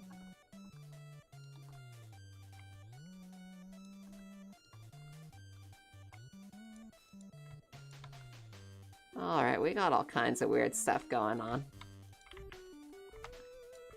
Let's just make this cylinder invisible for a minute till I figure out what's happening with this. It's like we have way too many edges here, so... Oh, that's not good at all.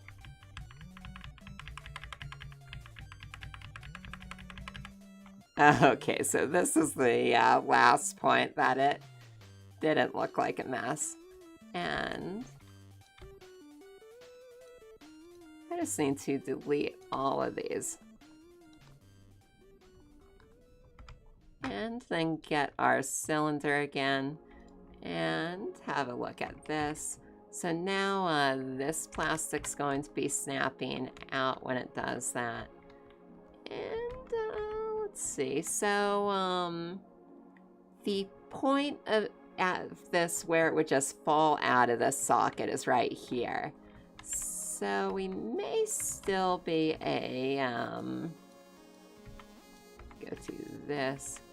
Might still be thicker than it needs to be. So it would, yeah, that would be even more fun. Just watch it skyrocket. Every time we get to 100 Control Z as I do one of these. So, oh, that's not good. Or maybe a counter for every time I say that's not good. Alright, so I think I want half of this. Half of, if I can get it, half of this one.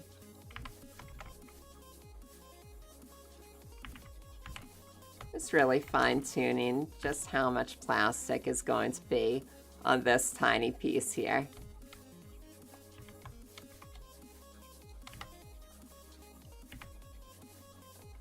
Alright, so now again we're imagining this piece coming out of here.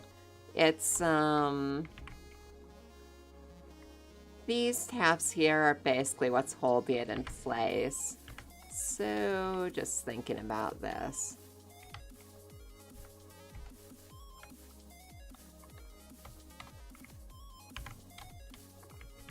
Man, I really feel like it was better like this. Okay, so we'll call this good. This is the amount of plastic we want on this piece. And call this turn off screen keys, pin joint inside. Go over here, we got our pin joint outside. And we will hope against hope that these pieces of plastic really fit together good. Yeah, that's got a good amount to hold it in place. Alright, Alright, so these are done. So they are joining the ranks of completed little plastic pieces.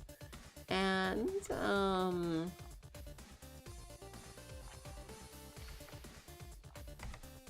oh, maybe I'll do another one with some modifications. So just select both of these, Alt-D, move them to the center.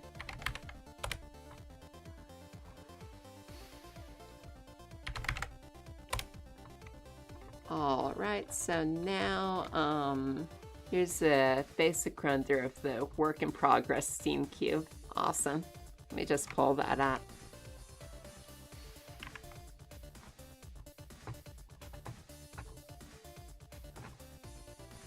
Let's see, minimize, maximize.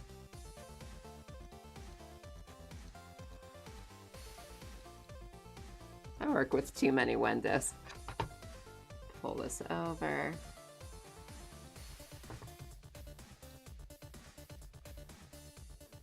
It's looking really cool.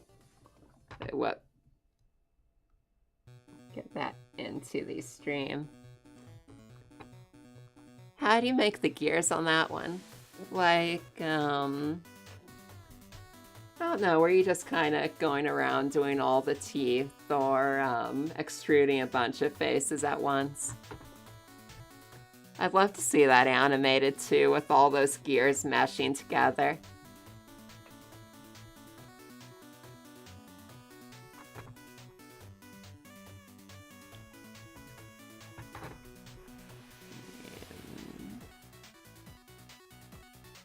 Minimize.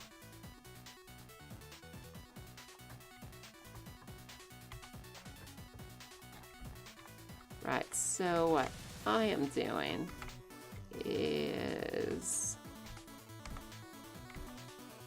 I think I'll go ahead and apply this solidify.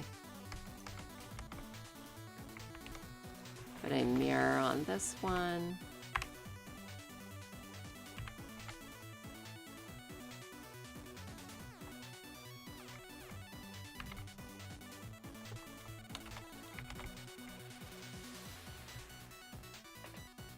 Oh, cool. Yeah, I love making stuff with gears in it too. And then move this out.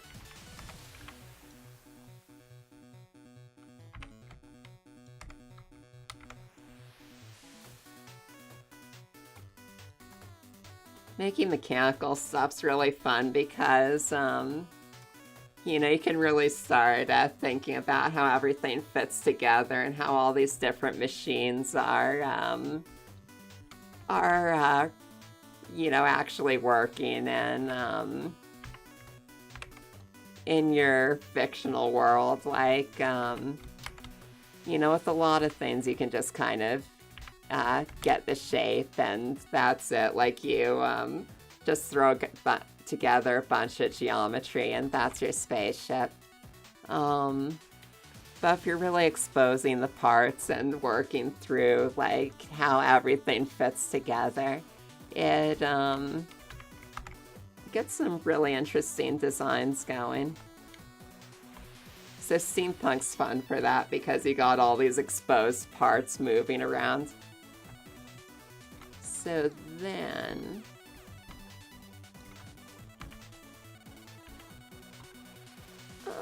yeah, it's probably good enough. So then I will extrude this, pull it up, and rotate this whole thing around.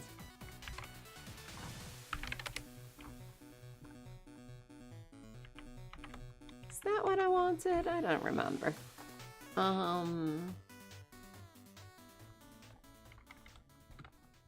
What was the goal of this? Oh, right. I was just going to push that out the bottom. Just thinking about what I want here.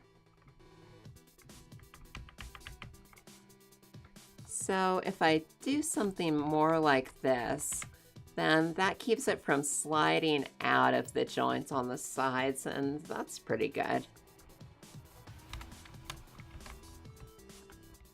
And then move this out. Got a feeling this part's going to be kind of prone to breaking.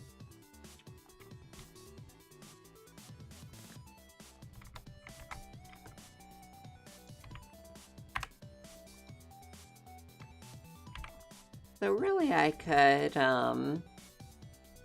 put this all the way down here too. Like, that might actually be better for structural integrity. And then this can rotate around, and these buffers are still kind of keeping it from falling out.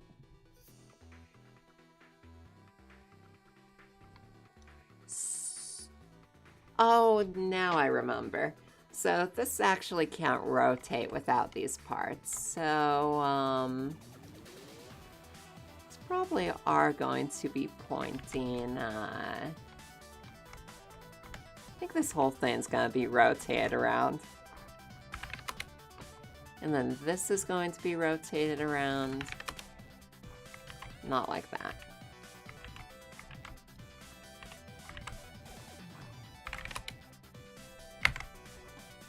Okay, so, the way that this works is going to be that this part needs to kind of clip onto that and grip it. And the model itself is going to be attached to this part here. Kind of thinking this through as I make it.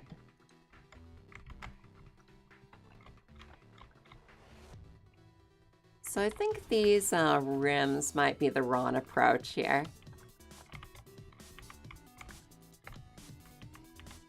Ticking up that Control-Z counter. And then what I really want is to...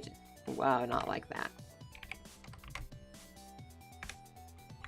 What I really want is to make a little rim here.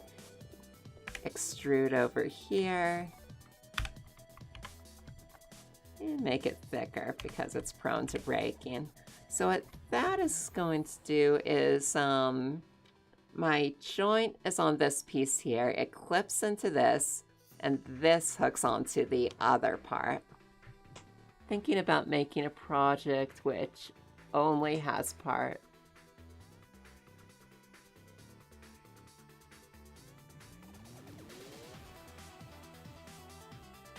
Yeah, that's a really good idea. So kind of set up a page for like I'm doing for the joints where you just have a bunch of different useful bits together and you just pull out what you need for what you're making.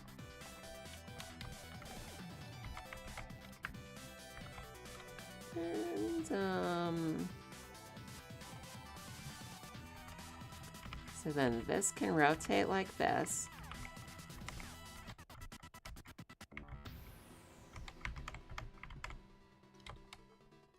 And then we're going to need a bottom part that connects to the model we're doing.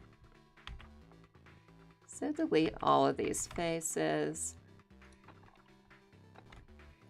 And we go over here, woo. And we tick up that Control-Z counter a little more. We turn snapping off and attempt that again.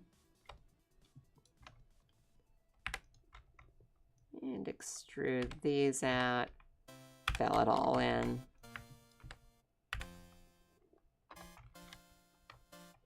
And maybe a few cuts so Blender can render all of that without totally messing it up.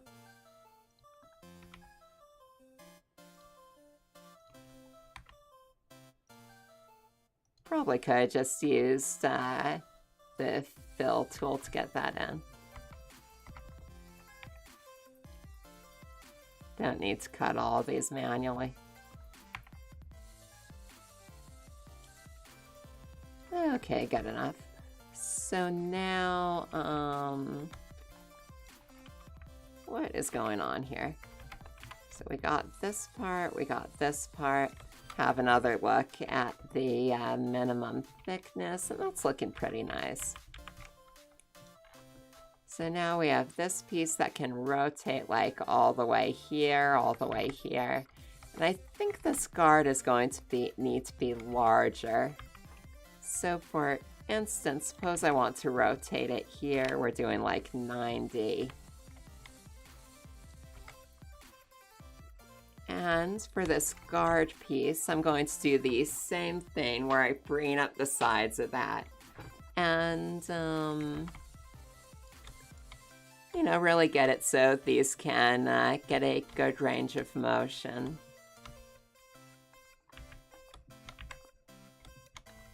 And then delete all of these.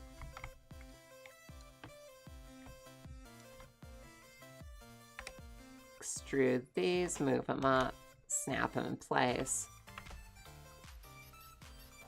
I think a little higher.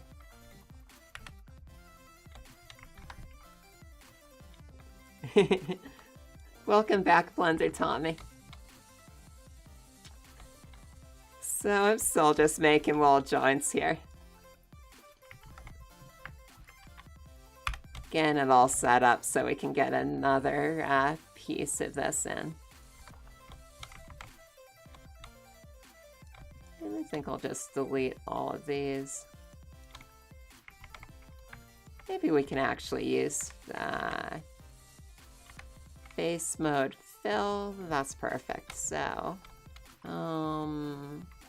get this part back and have a look. So now this can just pop out of here, and also got a little work to do on that one, so.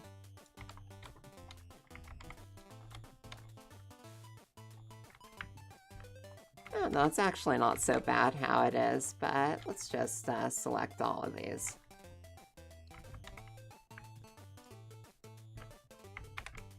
And fill, that's pretty nice, so do the same thing over here.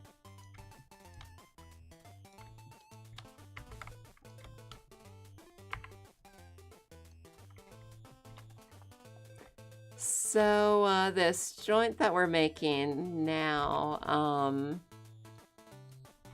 let's see, so we got this other joint I was making. The ball joint is going to go at the top of the leg. And then we're going to be using these pin joints anywhere that we just want to be rotating along like 1 degree of motion. So I'm thinking I'll put one here, maybe one at the foot too. Oh, I don't know, maybe just a joint here would be enough. And probably a lot of other places too, like on the neck of the model as well. So going back over here, this is actually a much easier joint to design than that other one because you know, it's just got this one rigid part that snaps together. I'm not working with a bunch of tiny little balls. So maybe we can just fill this in and it'll look good. Cool, good enough. And then rotate this back to what we're doing, 180. And now I can just snap this out, and with any luck, that'll get a nice solid fit in there. And then, like, if I rotate it to the side, we still have enough clearance up here.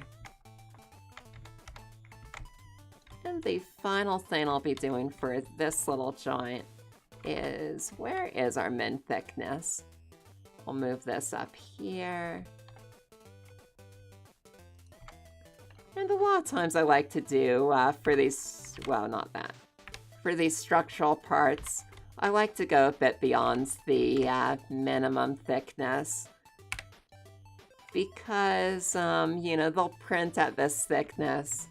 But the thicker it is, the less likely it is to break. So you don't want to push those design limits too much. And you know, probably any part that this goes on, I'm going to be attaching it to something that has some thickness of its own. So I'm feeling pretty good about this joint. And move that over here to live with the rest of our joints. And we are saving in a new file, just ticking up that save counter. Duplicate this and move it over.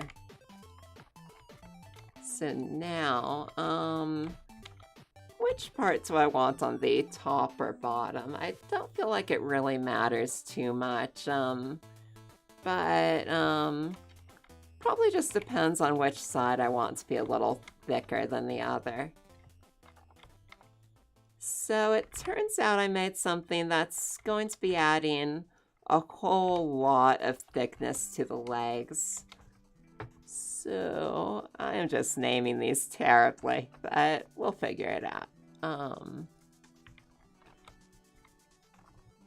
So let's just grab the min thickness and see if I can adjust this a bit, so that we can get something that is still good structurally, but it's better for the thickness of the leg.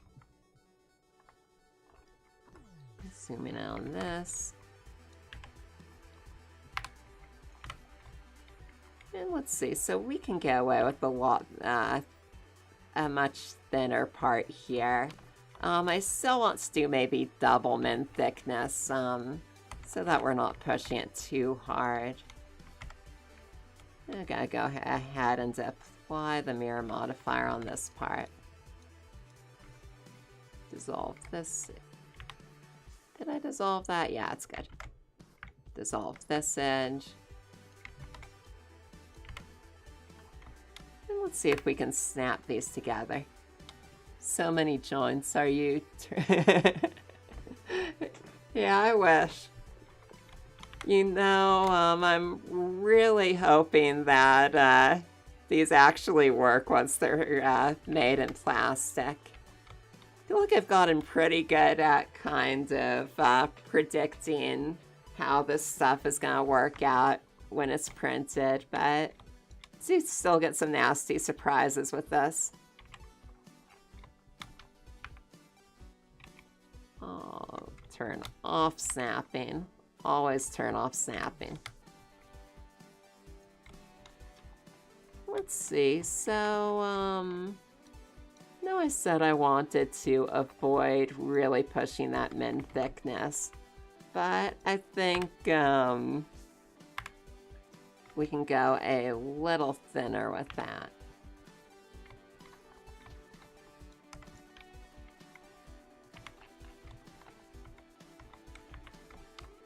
And maybe the center bit.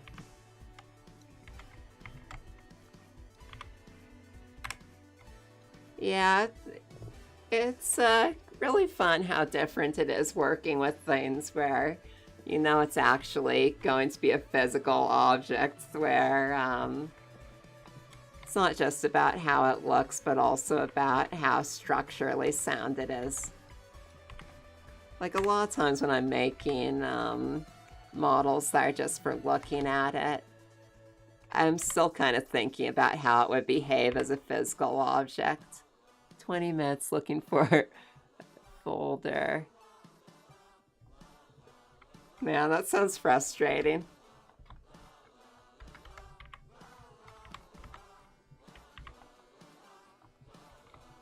So I think there's probably some more we can trim off of this. So, what are you doing with Steam specs?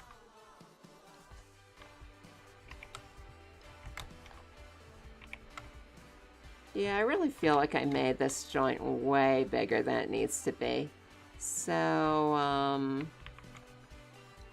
might be back to the drawing board a little with this one. So I'll need to rejigger the wall thickness on here too for all aspects of this. But that's probably something I can fit into the size of the legs easier. Just get as big as I can without really compromising the shape of the model. Maybe slightly bigger.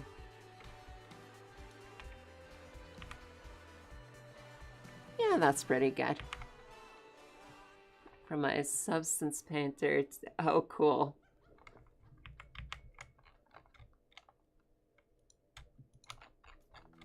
So move this over here. And now let's have a look at the center of this. I feel like this leg's getting in the way at this point. So back to the other scene it goes. The other layer. And we'll move up our minimum thickness and see if we can get this structurally sound at the new size. So I still feel like I want to make sure that this isn't so thin it's just going to fall apart, even though we're working to scale this thing down quite a bit. And we're definitely going to need a little more here so it gets above our minimum thickness. So let's just move this back to the other scene, other layer. Okay, yeah, that's a good thickness. Like, that's not going to interfere with the profile of this leg too much. Go back over here, Zoom in on this, and this is also going to need to be thickened a bit. So I think I'll just select these outside edges and move them out a bit. Let's just scale that out. Doesn't affect the inner clamp at all. And then does this inside part need any scaling? So that center spindle is doing just fine. Kind of like how these lined up before, so... but let me see. You know, actually, the lining up isn't so important since it's moving back and forth. So I feel like that's a functional joint.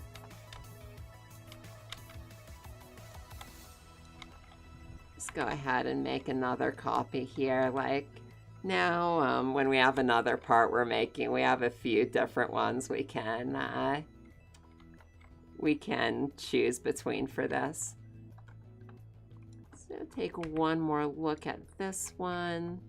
This part's thick enough, and these are thick enough. This is thick enough.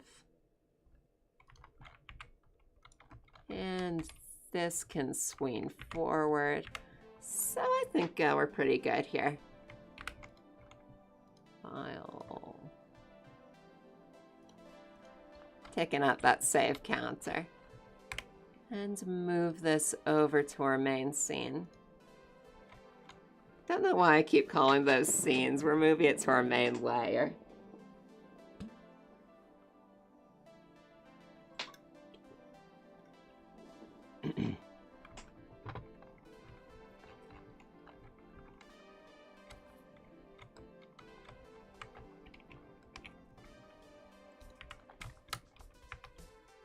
So I don't think I asked yet, what kind of project are you working on, Tommy?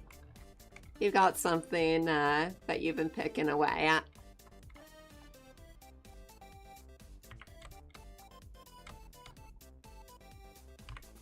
Right, and we just put the origins like right in the center of the leg? I don't know. Going to rotate this so it's as much in the right place as possible.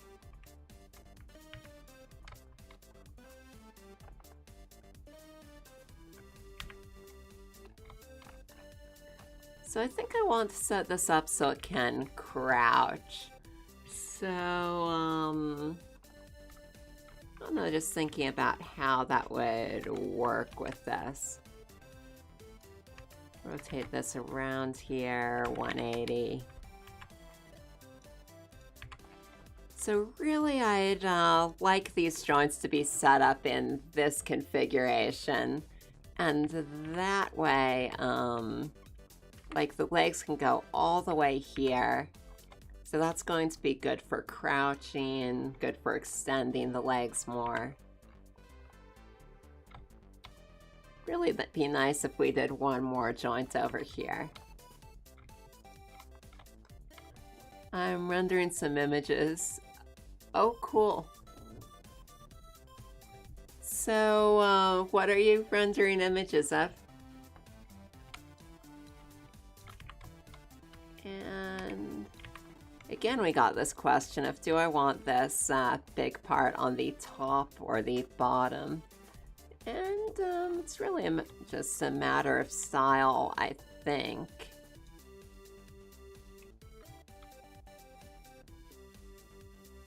I feel like it's gonna look better if it's if the larger part's on top, but I can't really tell you why I think it's going to look better. Yeah, then we got this little clip on the top and the other part of the joint here. Oh yeah, go for it, Tommy.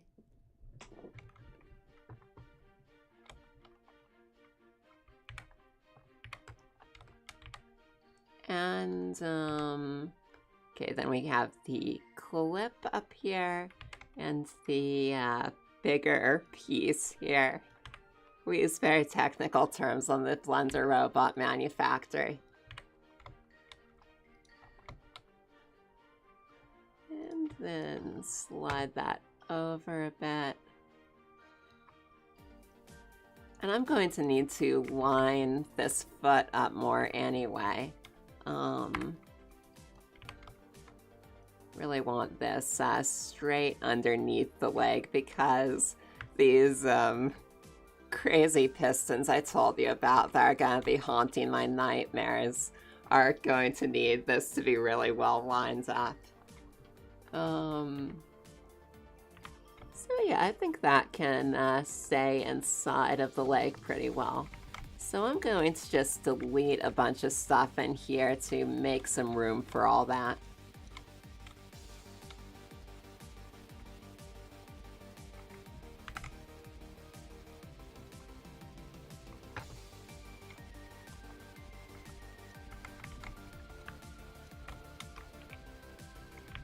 And now I can just move around this leg a bit, get it all set up to fit around this joint, and well, that's a shame. I was hoping I could keep that really centered in there. Doesn't matter though.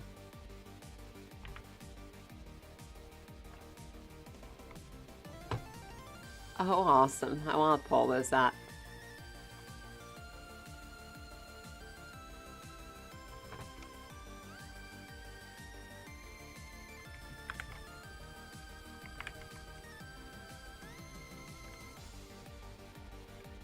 Oh, nice. So, some really detailed renders of sunglasses. And one more. Oh, I like that one. It's really cool with all the wires. What's this little purple electronic piece? I like how that wire looks all tangled up there.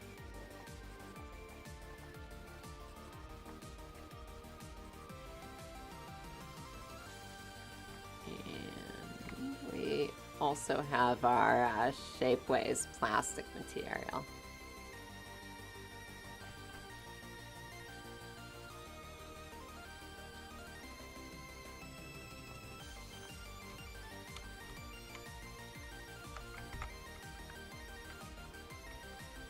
So are you just working on those for fun, or, I don't know, do you have a specific end goal in mind for them?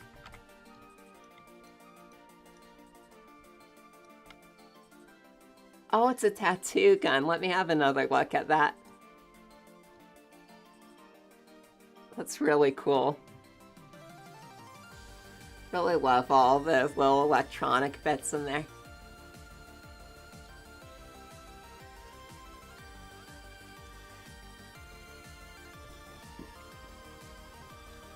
So, make sure that's still lined up. And, yeah, we're just gonna fit these pieces together.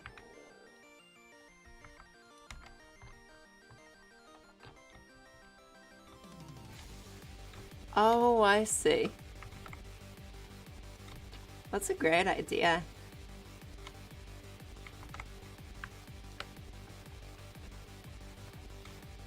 So then people can purchase them and use them in their own projects, right?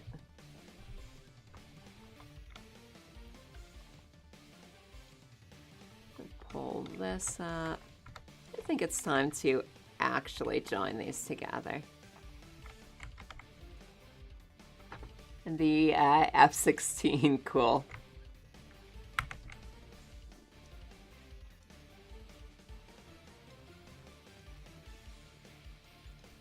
There we go.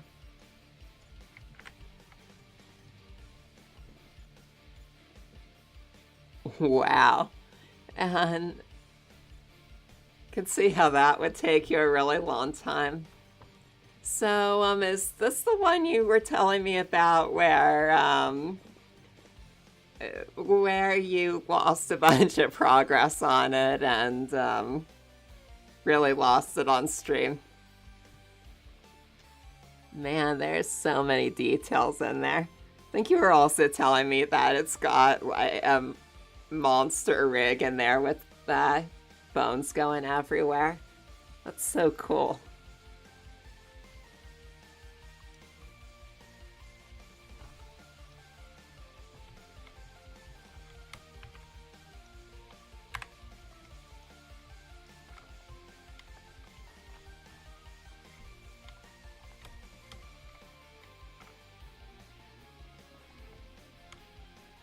Man, I'd be so upset to lose progress on something like that too.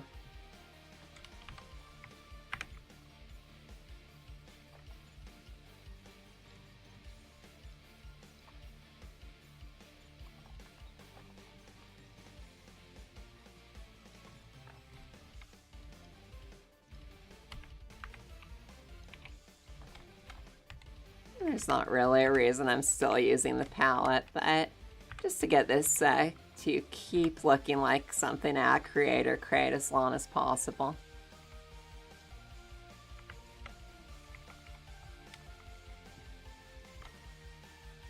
And let's see. Just want to join these together. Not too particular about how it happens.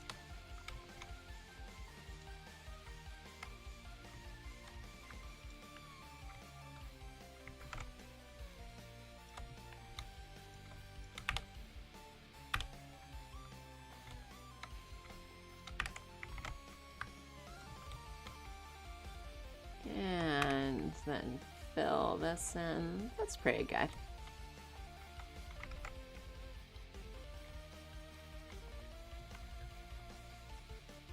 Cool. Let's see it.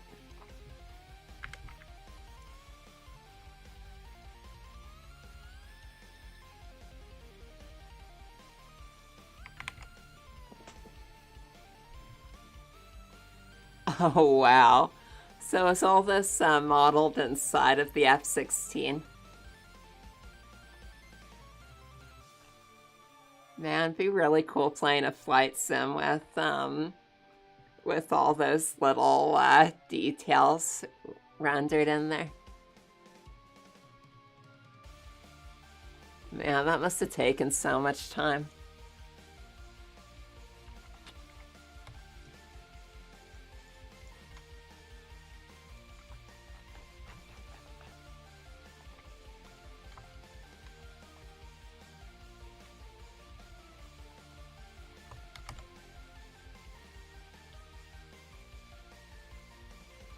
This is just gonna take way too long if I keep playing this on the palette, so I'm thinking maybe I'll see if we can't get a different way to do this. So,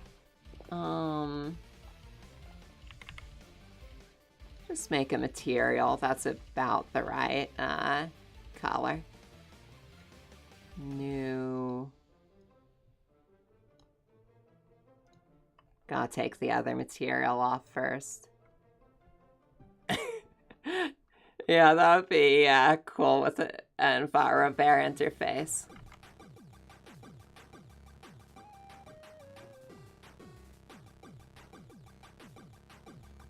Man, I would too. Like, I hate losing even, I don't know, even like an hour of progress is awful. I can only imagine with a model like that. Just trying to get this basically like what we had.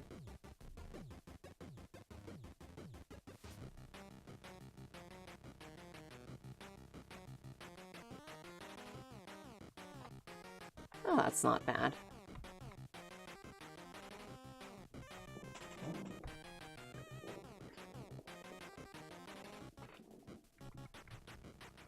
Yeah, all those models are looking great, Tommy.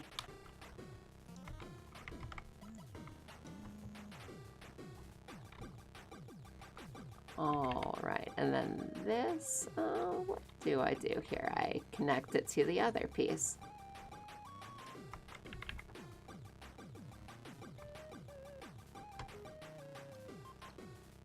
Ooh, whoops, we got too many windows open. Minimize here, and then,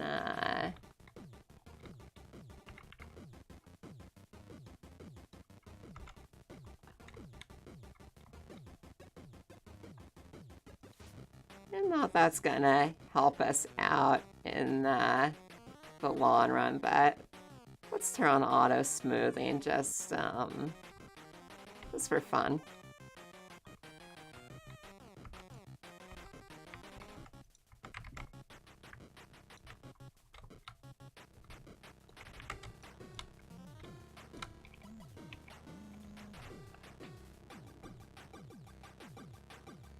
Cool, pull it up.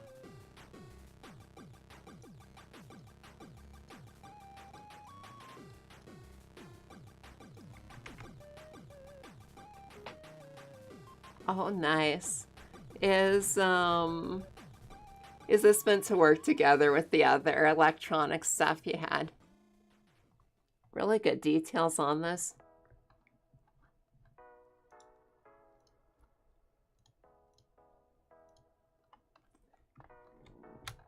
Can see how that might be a little like what's let me see. Who was talking about that? That was Predator, right?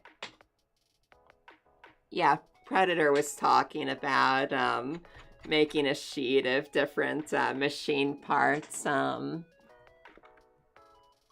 that kind of reminds me of that, where you know, you got all these really nicely rendered electronics, and you can put them in all kinds of projects.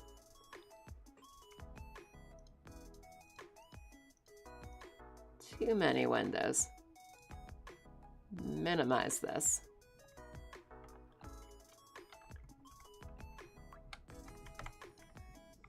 What's a gribble? Then,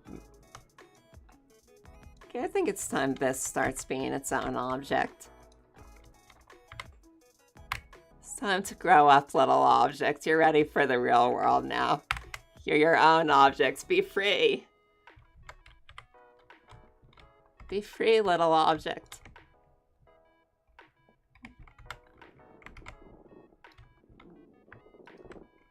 And then we, yeah, is that like a tribble or more like a gremlin or somewhere in between?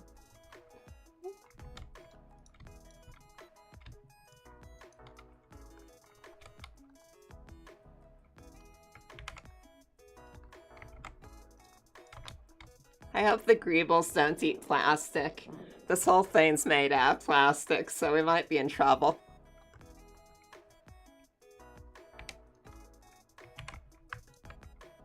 So then, I'm going to just, not like that. We're going to extrude this whole thing. And I'm thinking this little part, like this peg, needs to stay the same. What is a greeble? Let's have a look. Greeble, or a nurney, is a fine detailing added to the surface of a larger object that makes it appear more complex and visually interesting. Oh, cool. So, I see. So, like, fine little details to really sell the, I don't know, sell it as a real, object in the real world.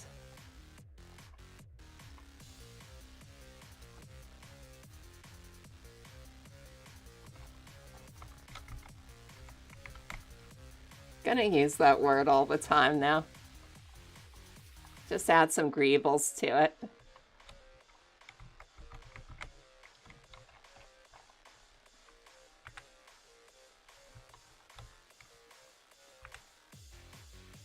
And let's see. It beats saying bits and doodads.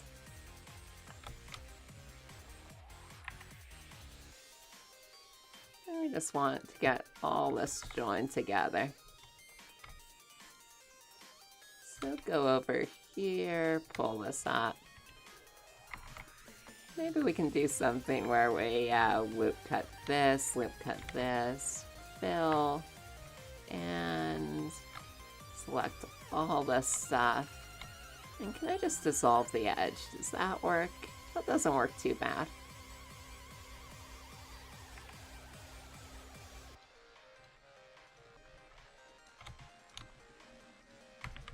Whoopsie. And then move this up. My favorite things, spaceships and stations.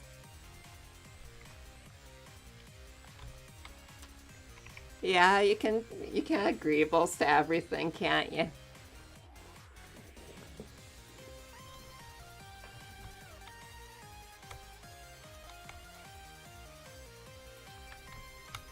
Yeah, I really love spaceships and space stations too.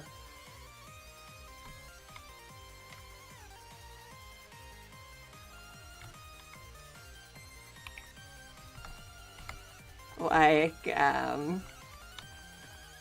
City of Corridors is always teasing me that spinny space stations are like #1 on my list of favorite things. That's looking about the same as the model, but now it's got joints. So I think that's pretty good. It just kind of snaps in place. And this view needs turn off the textured solid too.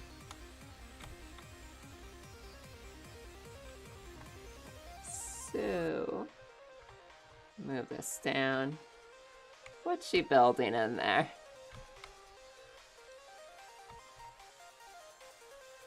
And just for some visual interest, so you got auto smooth too? You don't look like you got auto smooth. Okay, yeah. And okay, we got a ball joint up here. We've got a joint here. So, what is a Wovian? And just thinking, I don't know if we need a joint down here. Like, right now, it can crouch down like this.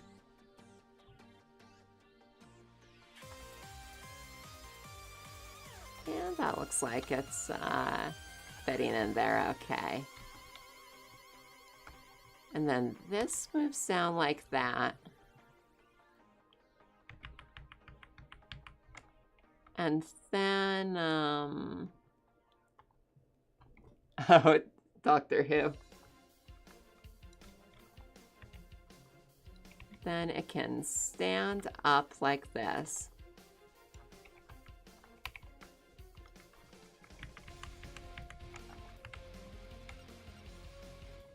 I don't know, the more joints the better.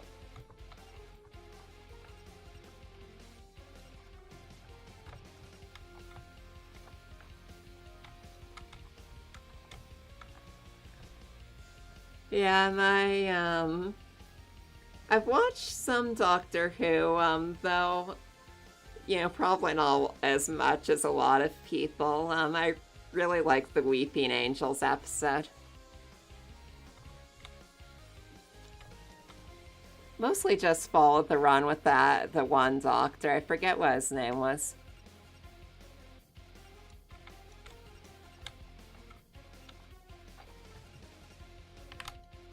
And move over here.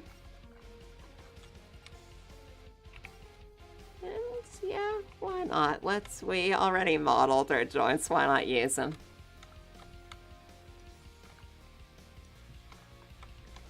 So let's see, the top gets the small bit.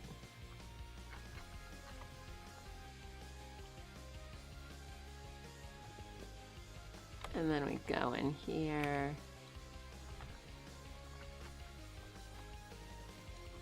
If the top gets the small bit, we need to rotate these all around. Well, I forget what name the actor for the doctor was. During, I don't know, whichever part of the show I was watching.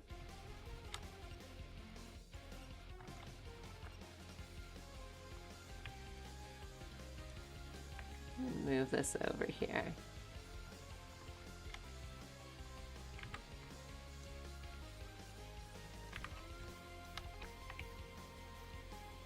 All right, so, I actually want to make sure this is dead lined up with the part up here. Because we're going to need to be making a crouching animation for, sorry, not an animation, this is plastic. We're going to be wanting to make a crouching action for this thing. And it's going to be a lot easier if everything's really lined up here.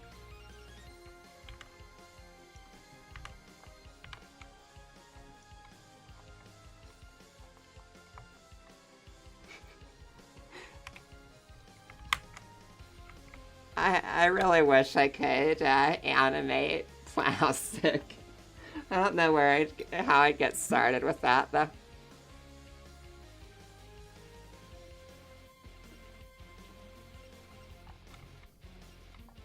think I might need to sacrifice some chickens to get that one going.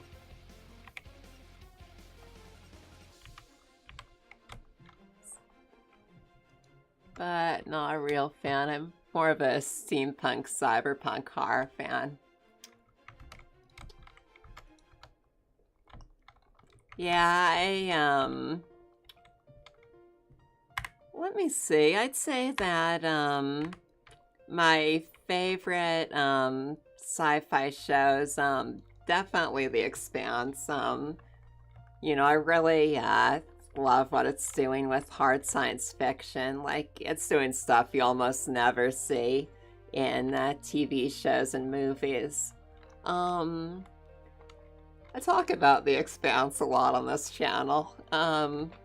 So the, probably my next favorite, like, I don't know, universe is, I don't know, for TV shows, maybe Battlestar Galactica. Wait, no, I always get those confused. Babylon 5. As far as science fiction shows go.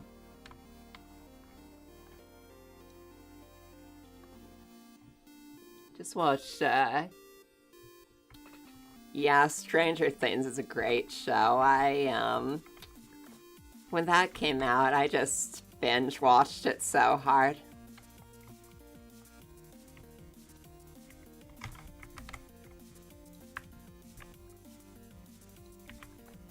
Yeah, Vert is such a great book. The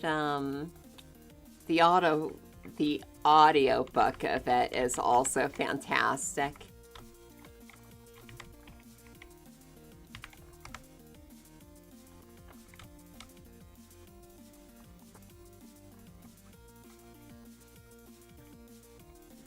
So what kind of horror do you like? Predator. So, yeah, we've been watching this show, called The Terror about like these, I don't know, 19th century British sailors who are trying to navigate through the Arctic and get stuck in the ice. And, well, that's not good. And, they just start getting picked off one by one by this supernatural stuff. Really liking that show so far. Go up here.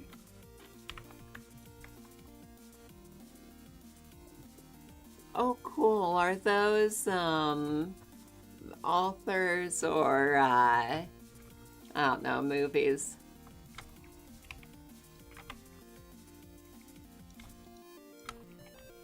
And get this lined up.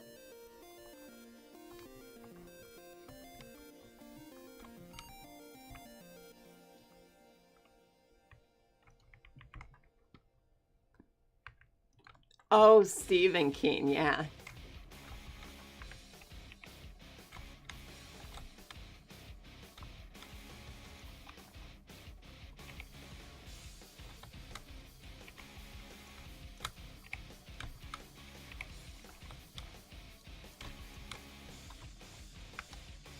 I've almost got this joint. At one stage I was fully blown Trekkie, but moved more to more psychological thrillers.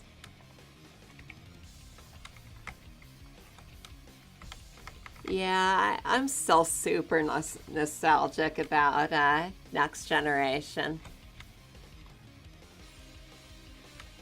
And the original series is fun too, but I grew up with all the characters on Next Generation, so, that show's just so comforting to me.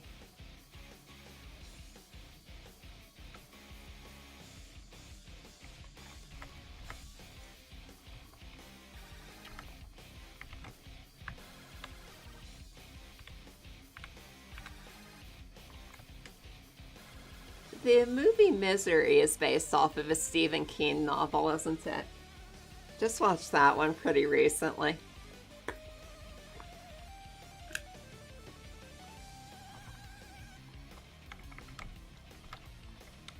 It's actually a really good movie. Join here. No, that's not right. Join to here. And oh, let's see. Maybe just pull this down a little. Bridge these loops. And maybe we can get away with dissolving this a little bit so it's gets away from the boxy shape.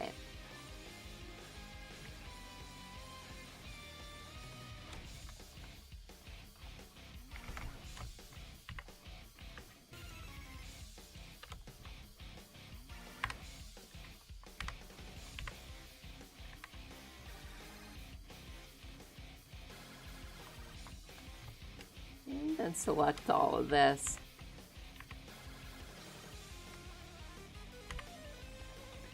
Yeah, the all-time favorite King, the Dark Tower series. So what happens in the Dark Tower series? Move this here.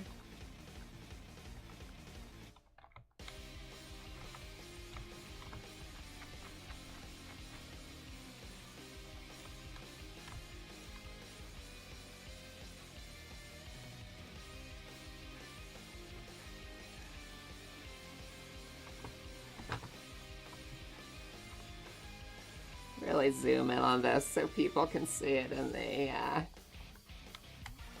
what she building in their screen. What she building in there? It's some kind of mechanical thing. It looks like.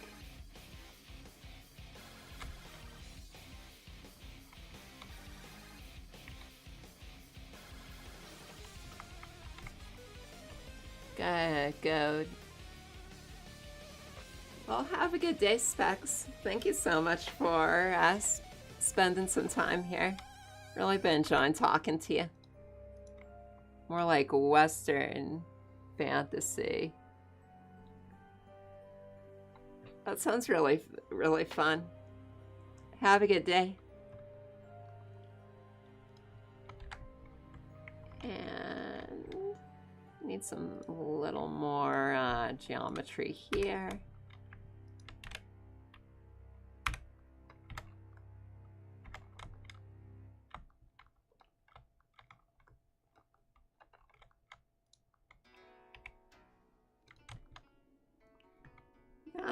Maybe I'll check out the Dark Tower series. I'm kind of at loose ends for authors right now. I don't know, I listen to a lot of audiobooks when I'm doing other stuff, so I burn through them pretty fast.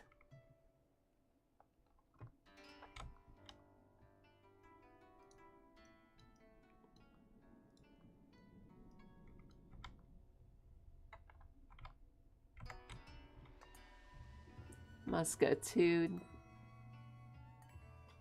Oh, thank you. Yeah, have a great day or night wherever. Night, it's night for you. Have a great night, Predator.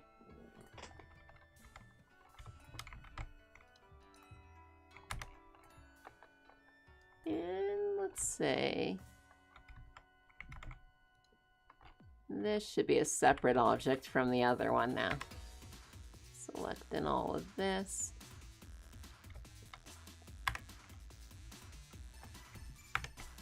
And separate selection.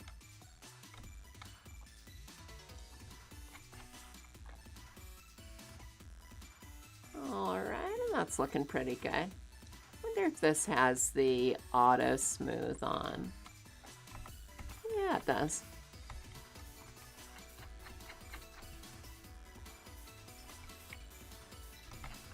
Pull that down there.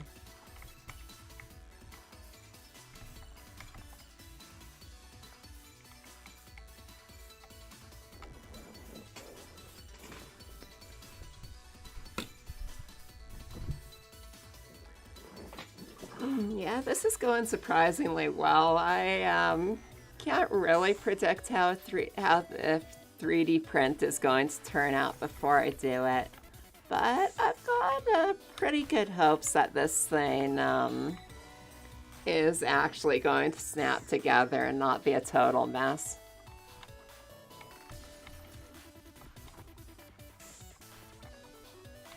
Alright, so going in here.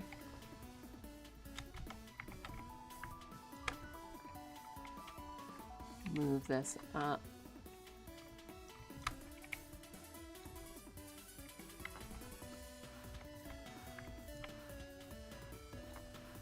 Man, I gotta see if I can...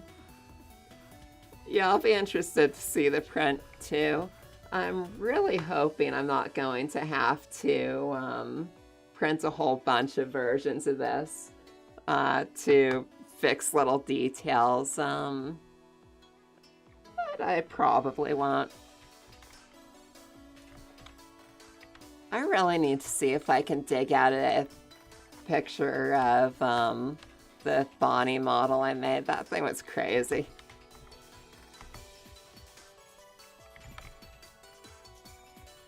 And delete this face and join these together.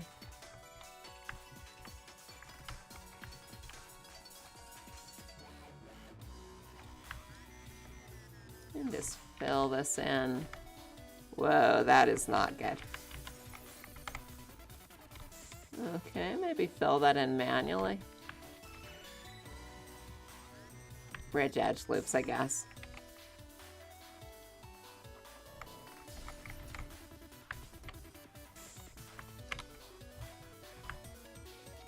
And maybe we can get away with dissolving this. Let's see. Yeah, it's not bad.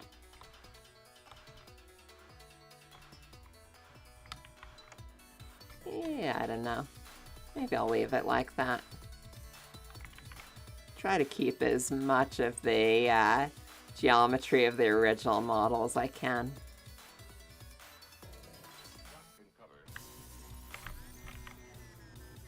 We'll still, you know, translate it into a, look, I selected something I shouldn't have there. This one. We'll still kind of translate it into a 3D print. Yeah, and I'm just selecting all kinds of things I shouldn't. Okay, is that it? Yes, that looks right. So why do I have normal directions showing? Where are those even? View, maybe?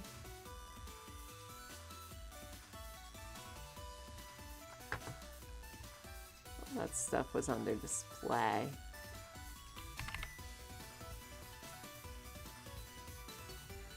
There we go.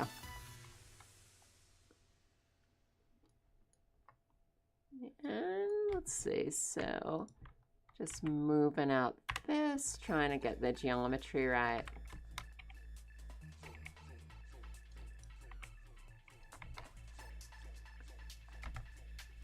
Trick is making it feel natural when these parts slot into each other.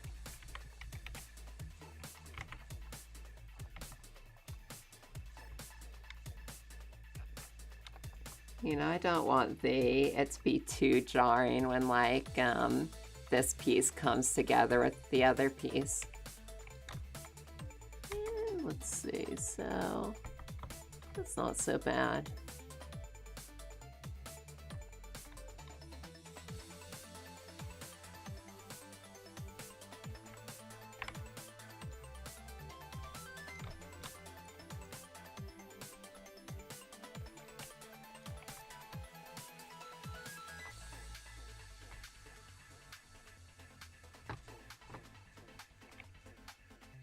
This here. All right, let's have a look at this. I think it's matter control that I use for slicing with my home printer. Although, since this one's going to Shapeways, you know, I'm just going to upload this to their website, and then they're going to be doing a bunch of stuff on their end to get it all ready for print. Their website's actually a huge pain to use. Like, you'll change one thing and it'll just take forever to try to load your new settings. They really need to get some better web designers. But the nice thing is they will tell you if something is the wrong thickness, or you know, if you have any problems with it that prevent the thing from getting printed. So I try to be mindful of it, like, as I go, to make sure that I'm making something that's printable, but you know, I won't get to the point where I'm sending it to them and then there's, like, telling me months later that it can't be printed. Okay, so what am I doing?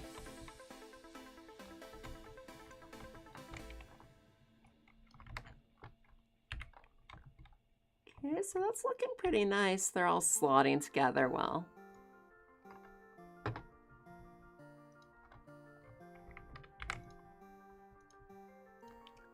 Good time for a new save. Have you ever done any 3D printing stuff, Tommy? So, I think I don't know, let's see what this looks like. No, it's good. So, now we've got most of the joints in the leg. I feel like it can do a good crouch now. So now for the nightmare fuel part. It's looking more like a proper joint. Yeah, I'm feeling pretty good about the chance of these not totally breaking down when I try to snap them in place and move them. So the really tricky part is right here, just really get in there. Maybe I can even show you on the regular model. So I got these little pistons in here. Let me just move over there.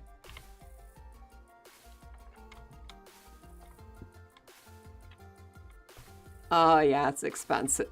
3D printing is expensive. Then, right, we're going to the creator crate.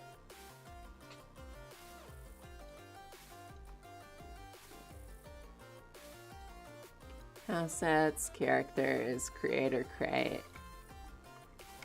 And let's see if we can get the animation going on this. So it is, run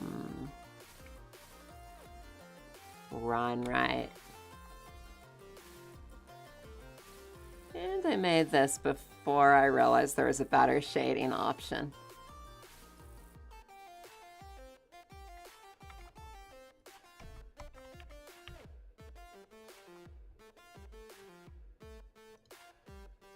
There we go. So let's just have a look at what I'm talking about with these little pistons. So as this thing moves, you see these pistons follow the legs, they stretch out, and that's what I'm going to be trying to recreate in plastic. So basically, in order to get this right, and this is totally bonkers crazy, we're going to need like a swivel joint down here, another swivel joint up here, and then like little plastic rods. Oh, cool. Thank you so much for the follow, Brezkui. How are you doing today? So, right, we'll need a swivel joint up here, another swivel joint down here. We'll need like a piston that has these cylinders slotting into each other. But some kind of locking mechanism so they don't fall out. It's gonna be fun. Let's call it fun. And then it just looks like this when it runs. And let's actually show that run animation.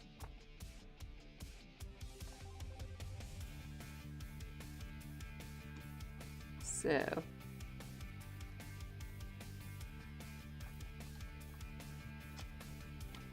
yeah, City of Quarters, we're in for a lot of fun.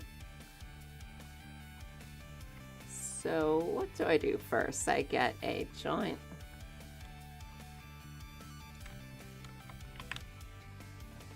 Move that over to our main layer. And let's see, we've established that the bottom has the large part.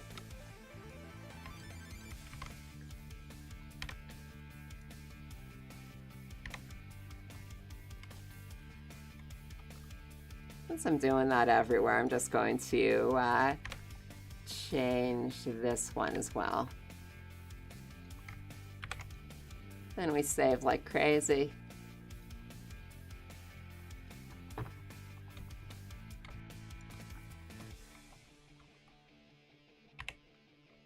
And move over here. And is this even gonna work? We'll see.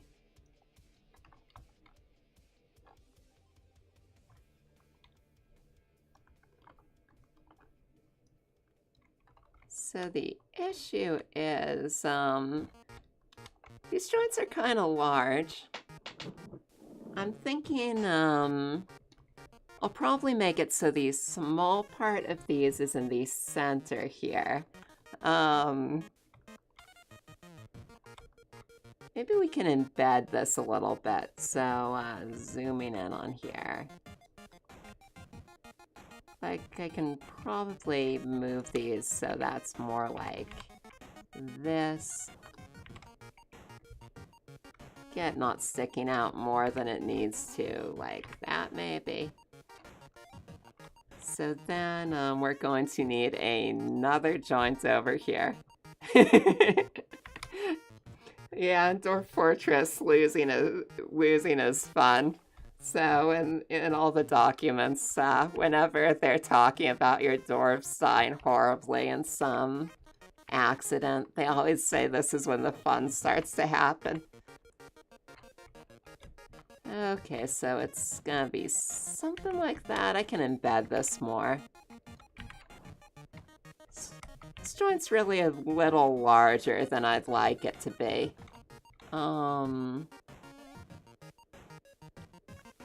But really does need to stick out like that so that it can bend around how I want it. But, you know, a little plastic model, I think it'll look alright. And, because of how our mirror modifier is set up, we really want this over here. Let the fun begin. And, in order to do the thing where this works mechanically, I think I'd like these two all be lined up with each other. The thing where it works mechanically is very important. I remembered a video showing a hinge. Oh, cool. Yeah, I want to see it.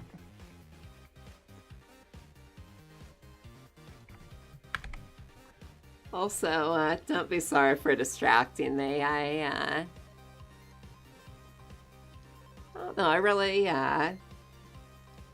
really like showing off models from other people too. And also I really like talking while I work. Makes it a lot more fun than just working at home and, you know, just plugging away at it without anyone there. So, oh, I put this in the wrong place. No, I didn't. So is it this first link?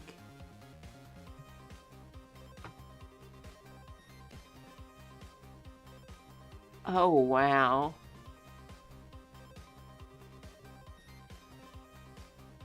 Loads of detail in that.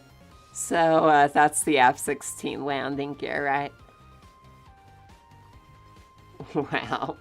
How many bones did you need to, like, just in this little region to get this set up?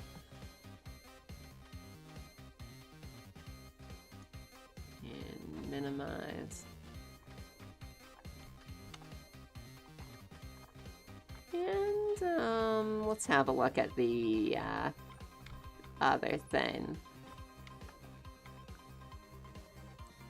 So basically the big part's on top and this slots into this little area here. It's actually gonna make it easier to set this up. So the place I was thinking this plugs into isn't correct. Plugs right into here and like the base of the foot, like just as soon as that other joint ends, this one begins.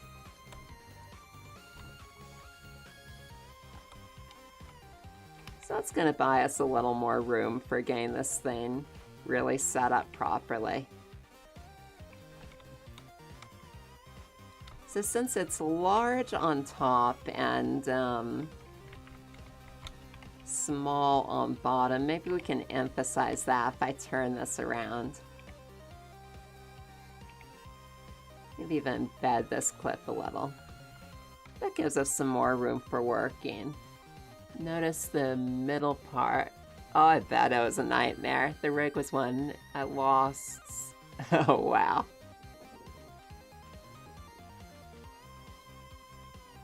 Yeah, that's definitely the nightmare area right there. Really cool, though.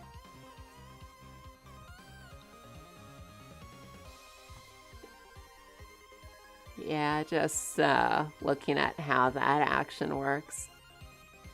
Man, that's some great detail in there.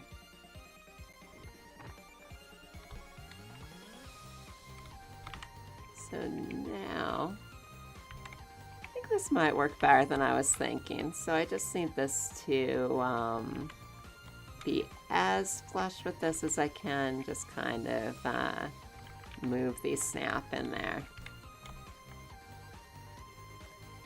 And then this is just going to join right to here, close as I can get it. And I can probably move this down a bit.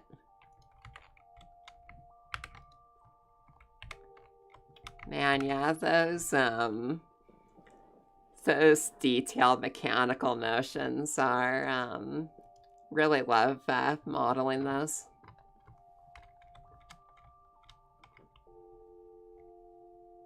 This is my...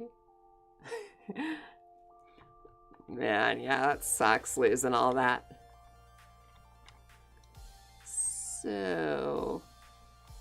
Now we need it to slot in, and we need it to lock in. So let me explain what I mean with all that. So, yeah, up here is good. Separate selection, okay.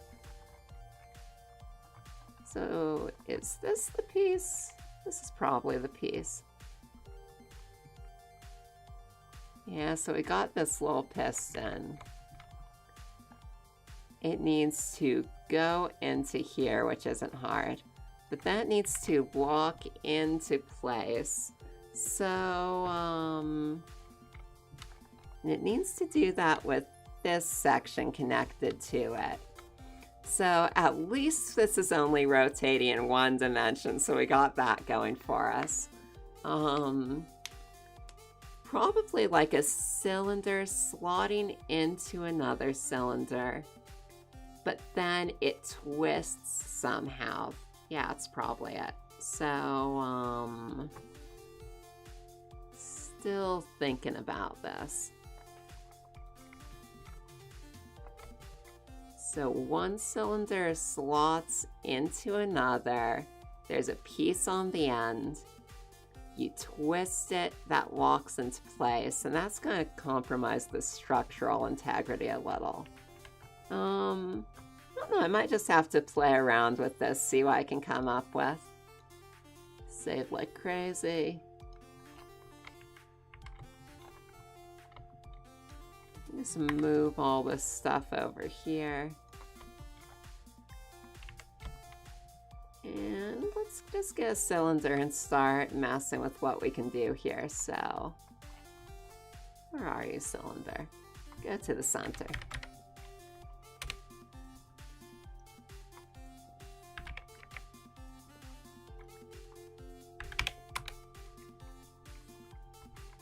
Okay, let's try that again. So 16 vertices and go to the center.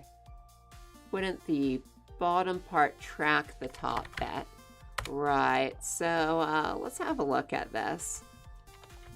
So yeah, when these legs are moving, the bottom bit's going to point towards the top, or vice versa.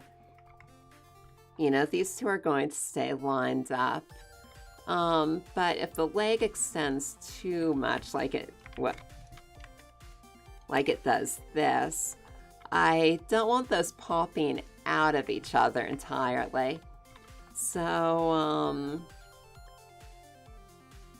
and those are going to limit the range of motion of this thing a little. So maybe I should even push this over here. I think they're going to be cool enough to warrant limiting the motion. So the only issue is that when when this part extends, I really don't want those to pop out of there.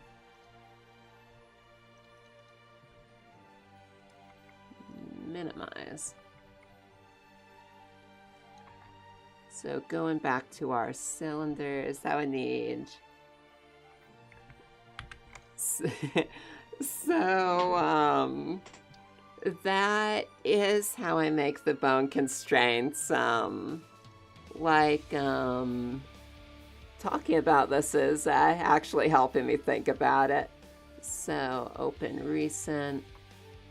With my model here. That's, run right. Get rid of this armature. So we do have bone constraints with the armature here, which is how I've animated this to begin with. So these have constraints, so they're always pointing straight down here to this IK target. And I can just move this around and the bone points to it. But unfortunately, we can't constrain plastic.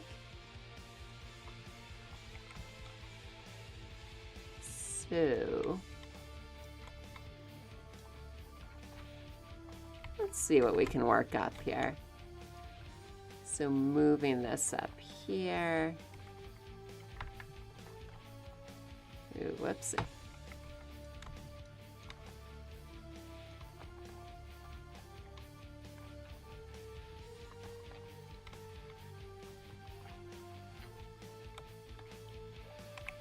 Just seeing how small we can make this.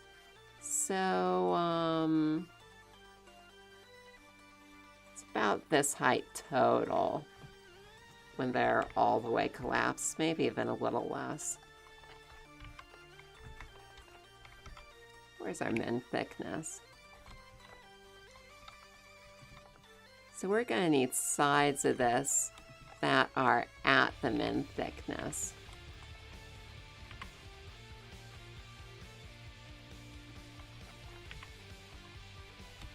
So scale that out.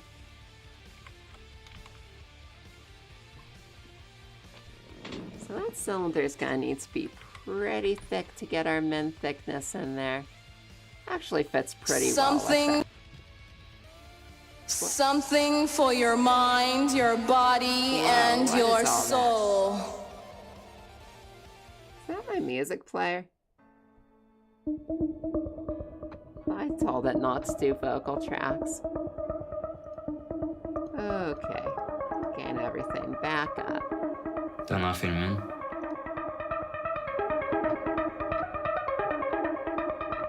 handler om meg. But still doing audio tracks.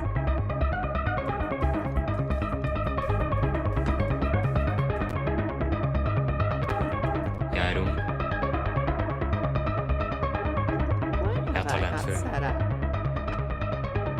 Jeg har full kontroll. I opened a new channel or something.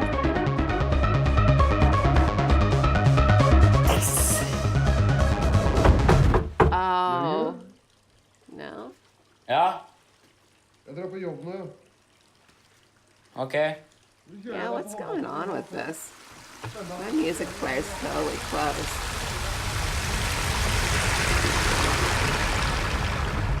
the rest of you hearing this too? Guess you must be.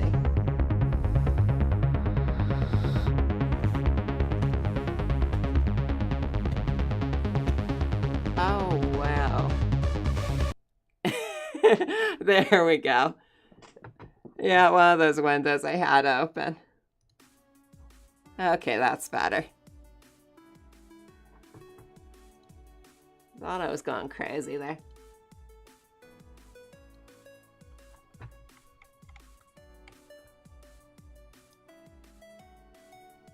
There we go, that's better.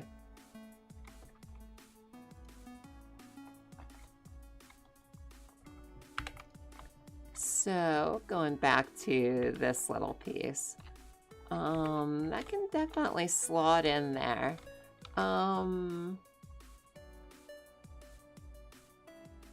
Maybe like a peg system would be good for getting this to slot in. Like, I don't know if I really need cylinders since these parts are square.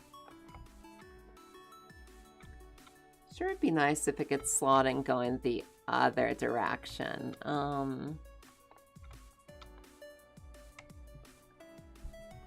Man, this is the tricky part right here. Trickiest part in this whole model is just getting this set up. So let's just brainstorm ideas.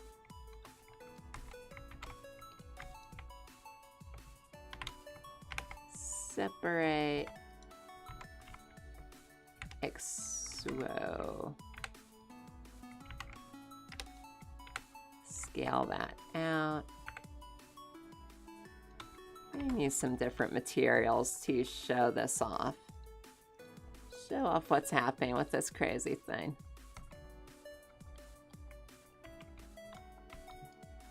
And actually, it's probably more like this part's the larger part. So let's set it up for that.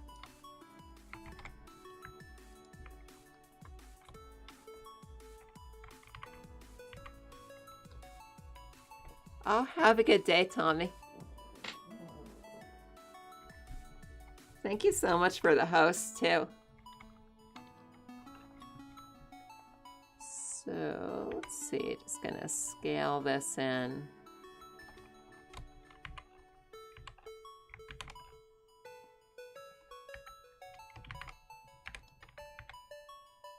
Let's scale that in towards the min thickness.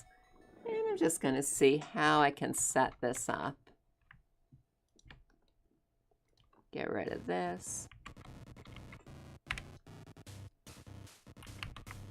And flip all these normals.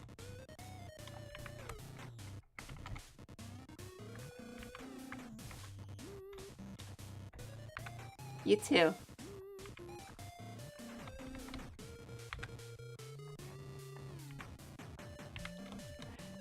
Yeah, I'm really excited to see how it looks too.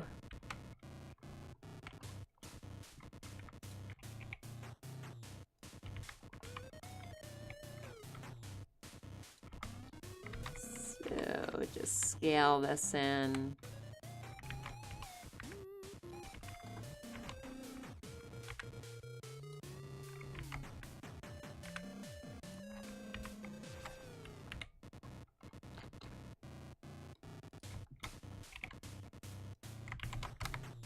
So then we're looking at a pretty thin piece.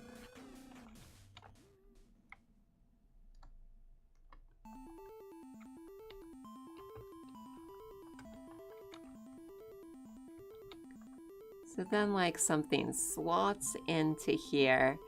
And the real trick is that's got to twist around somehow. Like that's going to compromise the structural integrity a bit. Just thinking about this. So, let's just move this back to the center and we can think more about locking mechanisms. Just get a bunch of different mechanisms built up, why not?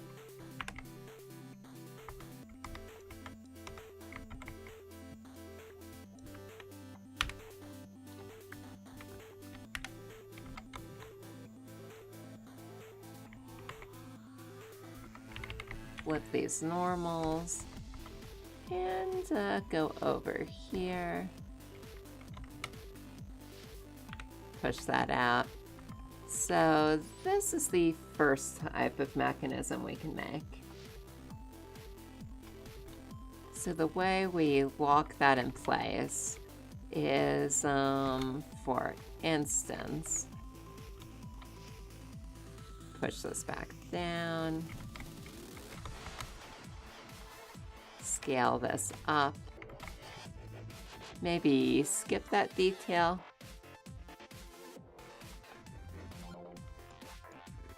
Yeah, maybe. So, I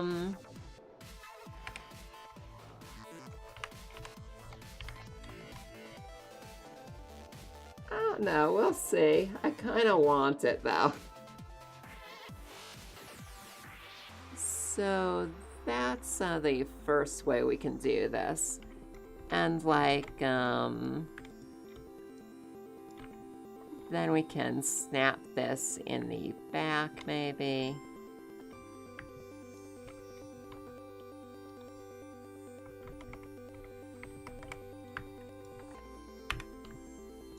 Then loop cut that. So then, no, this really doesn't. Oh yeah, where is it going? It's done. So where it goes when it's done is like right in here.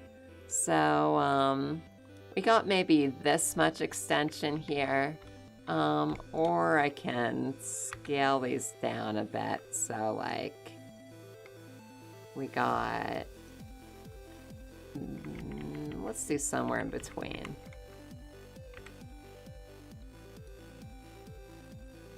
So like we got this much extension total. Yeah, so that definitely would interfere a little bit with the total range of motion. Yeah, but I want it.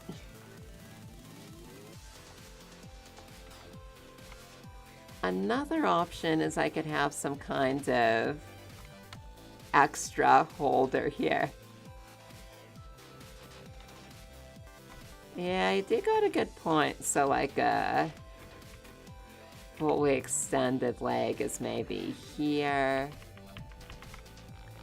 I think when I have this in the model itself, it pushes pretty far into here. So I could also cheat a little and it's probably more like this.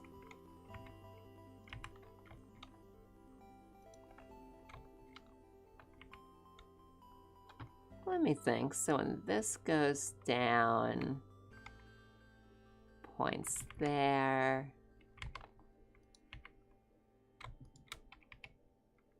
I don't know, probably want something like that. So these face each other.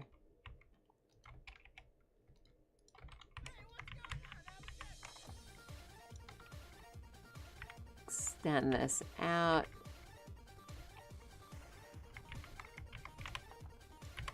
I don't know, still thinking about this. So let's say we're making this for the middle range, like this is the middle right here. That means that our full extension is going to be maybe down here.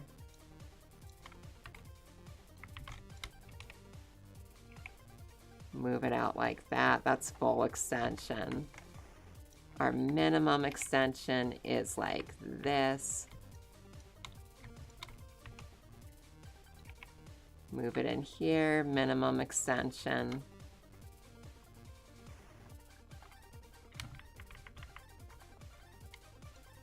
I don't know, it's less range of motion, but it's very cool.